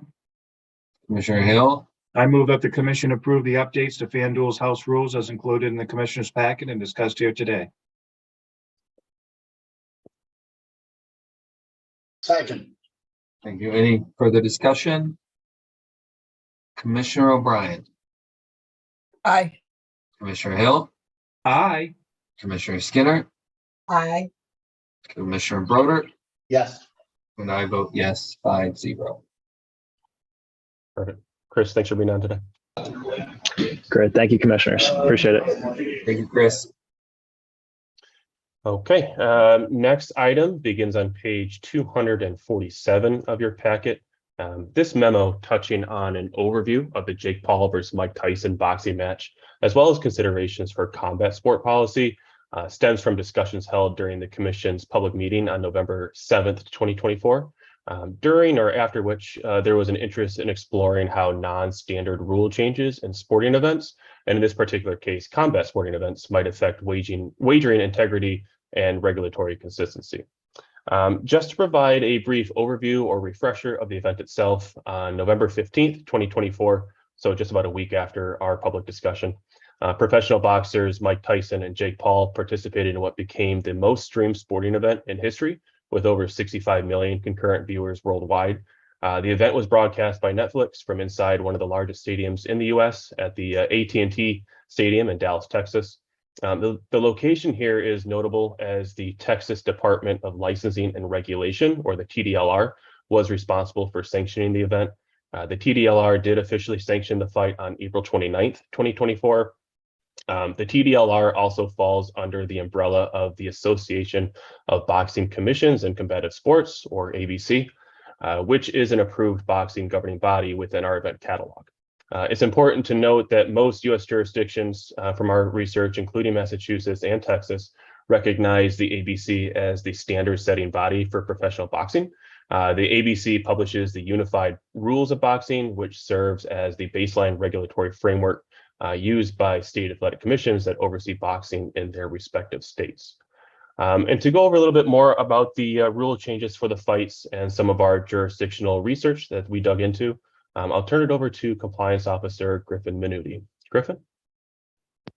Hey, thanks, Andrew, and good afternoon, commissioners. Happy to present this regulatory overview. So in assessment of this event and following the medical examinations of both fighters, the Texas Division of Licensing and Regulations made 3 significant changes to the traditional boxing rule set standards. Number 1, gloves were increased to 14 ounces in weight as opposed to the standard 10. Number 2, rounds were reduced to 2 minutes instead of 3. And finally, number 3, the bout length was set for 8 rounds rather than the more common 10 or 12 rounds. Now, all rule modifications were implemented based on medical guidance and safety concerns in consideration of each fighter's health and age. More specifically, these rule modifications were adopted upon request from one of the fighters, that fighter being Mike Tyson, and that request was approved by the TDLR after their review of medical findings, including EEG and EKG tests required for fighters over the age of 36. Now, due to the adoption of this untraditional or unconventional rule set and other considerations, a handful of states did not allow wagering on this event. There was a subset of 4, as listed in your memo: Colorado, Kentucky, Louisiana, and New York, which cited non-compliance with the ABC's unified rules of boxing as their reason for not permitting this event. Then there was Pennsylvania, which cited the rather significant age gap between the fighters, 31 years, as an integrity concern and did not allow this event. And finally, there was Vermont, which we found no specific reasoning stated publicly for not permitting this event. Conversely, the states that did permit wager offerings on this event generally based their decision on several key factors, including the recognition and approval of the match by other jurisdictions in the sanctioning body, which in this case, as you know, is the TDLR. And many jurisdictions also stated they reviewed the event and rule changes and did not find any issues with allowing this event for wagering. Now, I'll briefly move on to some data points we were able to collect from our operators for this event. Specific to Massachusetts, across both our Category 1 and Category 3 operators, we found the data reported that the total handle was approximately $8,392,731.95. And that's overshadowed largely by the nationwide estimate, which we approximate that across just our Massachusetts licensees to be upwards of $63 million. And that's just across the US. And finally, just a quick insight on the market positioning here in Massachusetts for this event. Jake Paul closed as the betting favorite across most Massachusetts operators, and particularly our mobile operators. And with that, now I will kick it back to Andrew to talk policy. Did you add in the tax to that, Griffin? Do we have the tax numbers on that when we blend the 2 rates, or no? We would have the tax dollars taken in from that. This was just showing the handle what Massachusetts residents wagered on in the state. Got it. All right. So commissioners, this event serves as a timely example of how professional sports, especially combat sports, continue to evolve, particularly as high profile events attract broader audiences and adopt some modified rules or formats. While these adjustments can differ from traditional expectations, this specific event was still formally sanctioned, reviewed thoroughly, and governed by an approved sporting body. From an integrity perspective, events like this fall within processes already in place. Currently, the Sports Wagering Division monitors such developments of these events, assesses any sanctioning credentials, investigates the event thoroughly, and provides timely guidance and updates to the commission when needed. While our division has navigated these developments using these existing tools, it's clear that some of these events carry unique characteristics, whether it's age discrepancies, abbreviated rounds, equipment changes, et cetera, that may warrant earlier awareness. Our current approach has proven responsive, but there is an opportunity here to make it more efficient and predictable, both for the commission and for our operators. To that point, and to continue the conversation, we have outlined several options should the commission wish to explore future policy developments or changes. The first option listed in your memo is to maintain current practice. As I stated, Sports Wagering Division will continue to monitor events and provide memos and briefings to the commission as needed. The second option, which would be the most stringent of the four here, may require formal commission review and approval of all non-standard rule changes and sanction events of which the Sports Wagering Division becomes aware. Moving down and a little less stringent, the third option would require operators to include commission-approved language in their house rules addressing non-standard rule changes. This could be in the form of a notification on the platform, informing patrons of the specific rule changes for the event which they may want to wager on. And then lastly, the fourth option would require operators to notify the Sports Wagering Division prior to offering wagers on any event with known rule deviations. This could be issued in the form of a guidance email from our division and would ensure the MGC is aware of non-standard elements before markets even open on that event. This is certainly not an exhaustive list. We could continue discussions internally based on any feedback today and provide additional options at a future date. But that does conclude what we have prepared today. We'd be happy to help answer any questions you may have at this time. Sure. Thank you, Andrew, and thank you, Griffin. Questions, commissioners, or statements or thoughts? Mr. Chairman. Commissioner Hill. Very good overview, and I thank you for putting all the time and effort into it. My initial feeling is I have no problem leaving things the way they are. If there's an issue, you're going to look into it, and then you're going to come back like you did before, and we're going to vote on it if we have to. Worst case scenario for me would be option number 4, where you actually, move forward and require pre-event notification from the operators for these non-standard events. But I have no issue with the way things have worked out and the information that you gave us before. I thought was appropriate, and we made the right decision back then. I have Commissioner O'Brien, then Commissioner Broder, and then I have some thoughts, and Commissioner Skinner too. So, Commissioner O'Brien. Yes, so I am the mirror opposite image of you, Commissioner Hill. For me, number 4 seems most reasonable. I'm not seeing enough information to ask for a draft regulatory change, but I also don't want to leave it to staff to happen to come upon it. I mean, they found out about this one because someone called and said, hey, what are you doing? So I don't think we should be in that circumstance. And I don't think our sports wagering team should have to be, calling through things to see anything that might be deviating from the normal standards of a governing body. And so I actually think the last one is sort of the least invasive, and basically saying to them, you got to let us know if there's anything like this. And then sports wagering, you can look at it and come to us like they did the last time. But I didn't like the fact that it was sort of happenstance that brought it to our attention. So I actually prefer the last option as what we should be doing moving forward, and asking them to notify. Thank you, Commissioner O'Brien. I may have misheard Commissioner Hill. I may have interpreted it different. I was thinking he was saying that he would do the 4th if we did anything at all. But that's kind of how I heard him. I thought I heard the worst thing that would be the 4th one, which I was like, oh, that's interesting. That's what I heard. That's what I heard too. Yeah. We got a gender thing going on today. It's like Commissioner Skinner and I hear one thing and you guys hear something else. No, let me get that on the record. We do not have that going on here today. Let me be very clear. I love number 1, but I could do number 4. Got it. Perfect. Thank you. I had to do a little interpretation, Commissioner O'Brien, to get there. Commissioner Broder. First of all, I want to say I don't hear anyone equally. I got like the 90-year-old ears and the 61-year-old body. So it's never anything personal. It's just the breakdown of the equipment.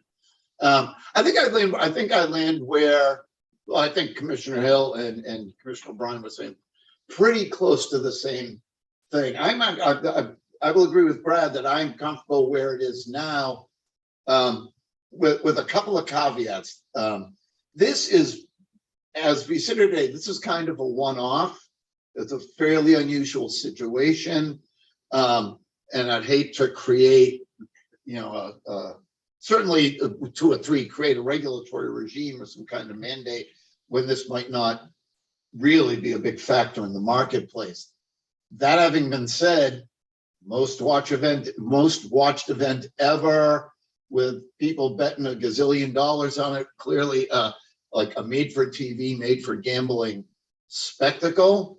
So if this becomes more popular, more frequent, then I do think we'd want to step up our scrutiny. The one thing that I had a chance to talk to on the 2x2 a little bit that I do think we have to keep in mind around this is, so what do we mean by deviation from the rules? Because my understanding is that it's not uncommon in boxing that there will be sometimes negotiations around duration, about things of that nature, but not to accommodate this dramatic difference in age, right? This is kind of an interesting thing. So I do think we would be challenged a bit to figure out exactly when we would want notice. And that doesn't mean we shouldn't do it. I mean, I think it'll just take a little bit of work to get to the point where we can present to the operators, here's when you have to do it, here's when you're done.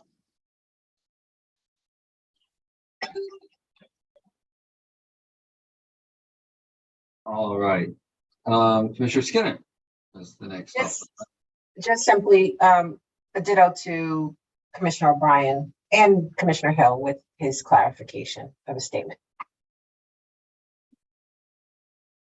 Yeah, I think I'm feeling the same thing. A couple pieces, right? One is this was a sanctioned match. This was not an exhibition. I know that there was some talk around that. You do have some variations in sanctioned matches. Agreed on the regulatory scheme. I don't want to create, undue burdens here. What I would say is I agree with Commissioner O'Brien's take that she took first. I think we've all said it in various ways, that there's something that didn't seem right about the fact of how we found out and how we had to discuss this. And just a simple, hey, we're taking a crazy one here, right? We're going to offer up, a man that's 30 years older than his opponent, and we're going to change some gloves. That would have been nice for us just to have gotten a heads up on. And so for that reason, I'll say, a very narrowly written number 4 that we then push out to the operators and say, hey, we just really don't want to find out this way again, I think would be my preference. Do we have a preference for that, commissioners? That's why I'm getting thumbs up. Yeah, I would. All right. Okay. Just one question, commissioners. Are you comfortable with the sports wagering division handling that, drafting the guidance, figuring out how to tailor it narrowly and pushing out? Yeah, great. Yeah, Great, you can just thank you. let us know what you come up with ultimately, but I'm sure happy with you guys doing it. Great, thank you. We have a lot of faith in you, Chief Teresi. And We appreciate it. Griffin. All right. Do we have what we need on that? There was no formal vote, I don't think, was there? Or was there a vote? I defer to Councilor Stempak, but I don't think we need a vote. I think just sort of your directive and consensus is probably appropriate. Yeah, because we're not asking for a reg change or anything substantive like that. Got it. That's fine. All right. So you got your direction there. So the next item is item number C, or letter C. Yes, thank you. For this one, I'm going to turn it over to our division's new technical compliance coordinator, Nathan Saylor. Thank you, Carrie. Good afternoon, Chair and Commissioners. Today we have Penn Sports Interactive request to approve alternate methods of KYC pursuant to 205 CMR 248.044. The Commission's Regulation 205 CMR 248.4 requires that the sports wagering operators shall, at the time of account establishment, utilize identity authentication questions that require a patron to provide information known only to the patron through security questions, unless an alternate method of authentication is approved by the Commission.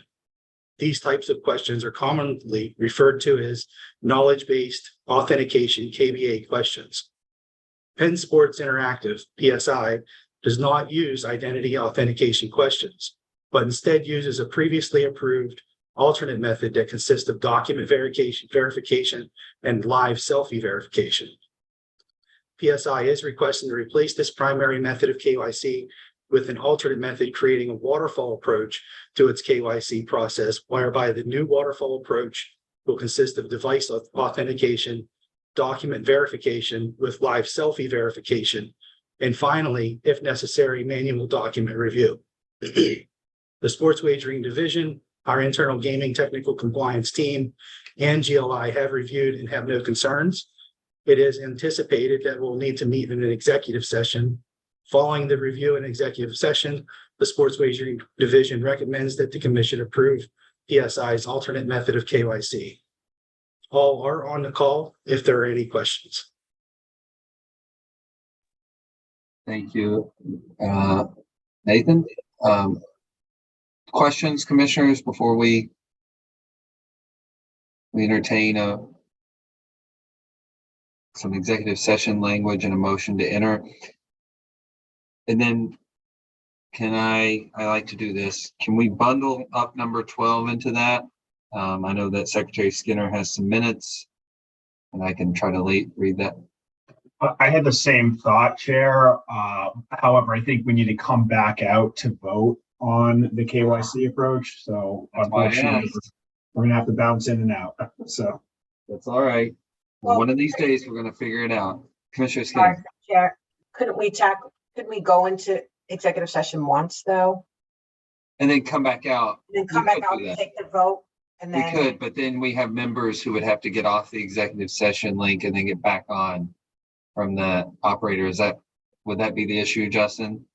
yeah, I think the only issue would be if we have folks from Penn who are in for that piece, and then they would have to leave so that we could just handle the piece on minutes. And then if we could do it that way, so we could go in executive session once, the folks from Penn could stay on for the KYC piece. They could leave when that's completed. Then we could take the vote on the executive session minutes. Then we could come out, take the vote on the KYC Penn piece with those folks waiting there. So it's complicated either way. So honestly, it's not worth this much discussion. We're just not used to these long meetings. Commissioner Skinner was trying to help me, is what she was trying to do. I appreciate it. All right, so we could have already read this in on the time we've thought about this. So let's just do that. The commission anticipates that it will convene in an executive session in conjunction with its review of Penn Sports Interactive's methods of KYC in accordance with General Law Chapter 30A, Section 21A7, and General Law Chapter 4, Section 726N, to review certain materials in connection with the sports wagering operators' processes and parameters during account creation related to customer verification and authentication, as these matters relate to cybersecurity within the Commonwealth and the public discussion or disclosure of which is likely to jeopardize public safety or cybersecurity. Would we like to enter for that reason? So moved. Thank you. Second. Thank you. Commissioner O'Brien. Aye. Commissioner Hill. Aye. Commissioner Skinner. Aye. Commissioner Broder. Yes. And I vote yes, 5-0. I'm assuming we will be moved. Oh, there we go. Thank you, Connor.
All right, I think we're entering back in.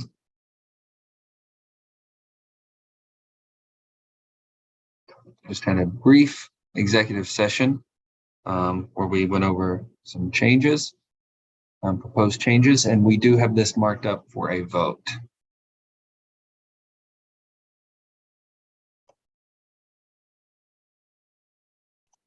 Mr. Chairman, Commissioner Broder. I move that pursuant to 205 CMR 248.04 sub 4, the commission approved the alternative method of know your customer identity authentication at the time of sports wagering account establishment currently utilized by Penn Sports Interactive as included in the commissioner's packet and discussed here today. Second.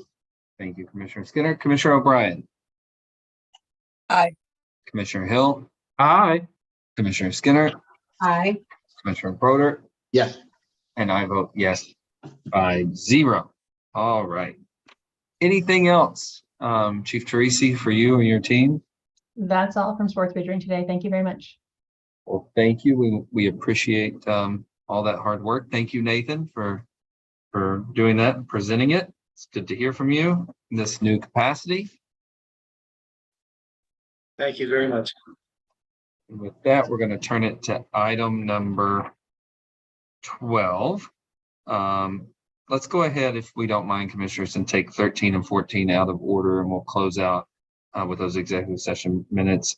Any commissioner updates today? Commissioner O'Brien? I'm just really briefly, and I'll probably go into it more detail the next time around, but several of us were at NAGRA in Nashville. It was an incredibly information-packed conference. There's a fair number of things to sort of talk about, but I also want to tell staff some of them and see, what their thoughts are and bring out how to bring them forward. But a couple of the, in addition to Massachusetts being mentioned for talking about wager limitations and talking about responsible gaming, there was a really informative presentation from the Michigan regulators about looking at the gray market and the black market. That I know the AG's office is in touch with them, but that was actually very helpful. There was actually also another one at the very end. I think Commissioner Skinner and I were in that one about trying to estimate the size of the illegal market and the depth of the illegal market, done by a group that primarily analyzes the cannabis industry. And so informative to some extent, but then also you've got very different products. So some of the extrapolation is not exactly easy to do, but looking at what we just said on the research agenda, something that'll be interesting to see what Mark's team comes up with in terms of that area compared to what we heard when we were down in Nashville. But really good experience, some stuff that I can bring up more with staff to then maybe get back on as agenda topics. Thank you. I don't know if Mr. Skinner wanted to add anything, but.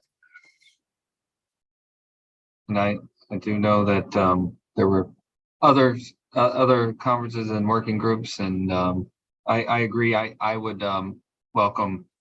I was at the G7's Brain Economy Summit.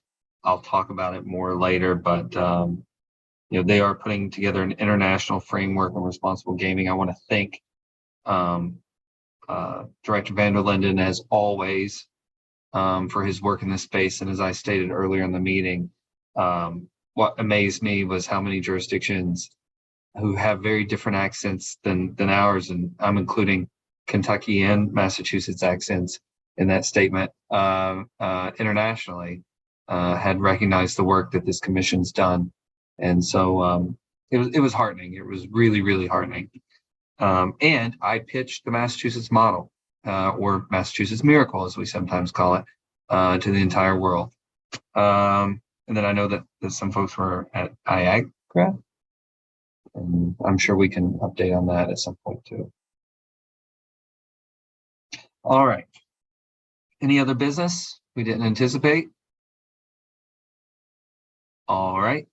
The commission anticipates, going back to item number 12, that it will meet in an executive session to review minutes from previous executive sessions, as their discussion at an open meeting may frustrate the intended purpose for which the executive session was convened pursuant to General Law Chapter 30A, Section 21A3, February 24th, 2025 at 11:52 a.m. and March 11th, 2025 at 10:21 a.m. and General Law, Chapter 30A, Section 21A7 and Chapter 4, Section 726N, March 11th, 2025 at 11:41 a.m. and 11:56 a.m. So moved. Thank you. Second. Thank you. Commissioner O'Brien, Aye. Commissioner Hill, Aye. Commissioner Skinner, Aye. Commissioner Broder, Yes. and I vote yes. Everyone enjoy the rest of your Tuesday. I'm a little thrown off by our schedule this week, and want to say that we hope everyone has a wonderful Juneteenth, remembering the importance of that date.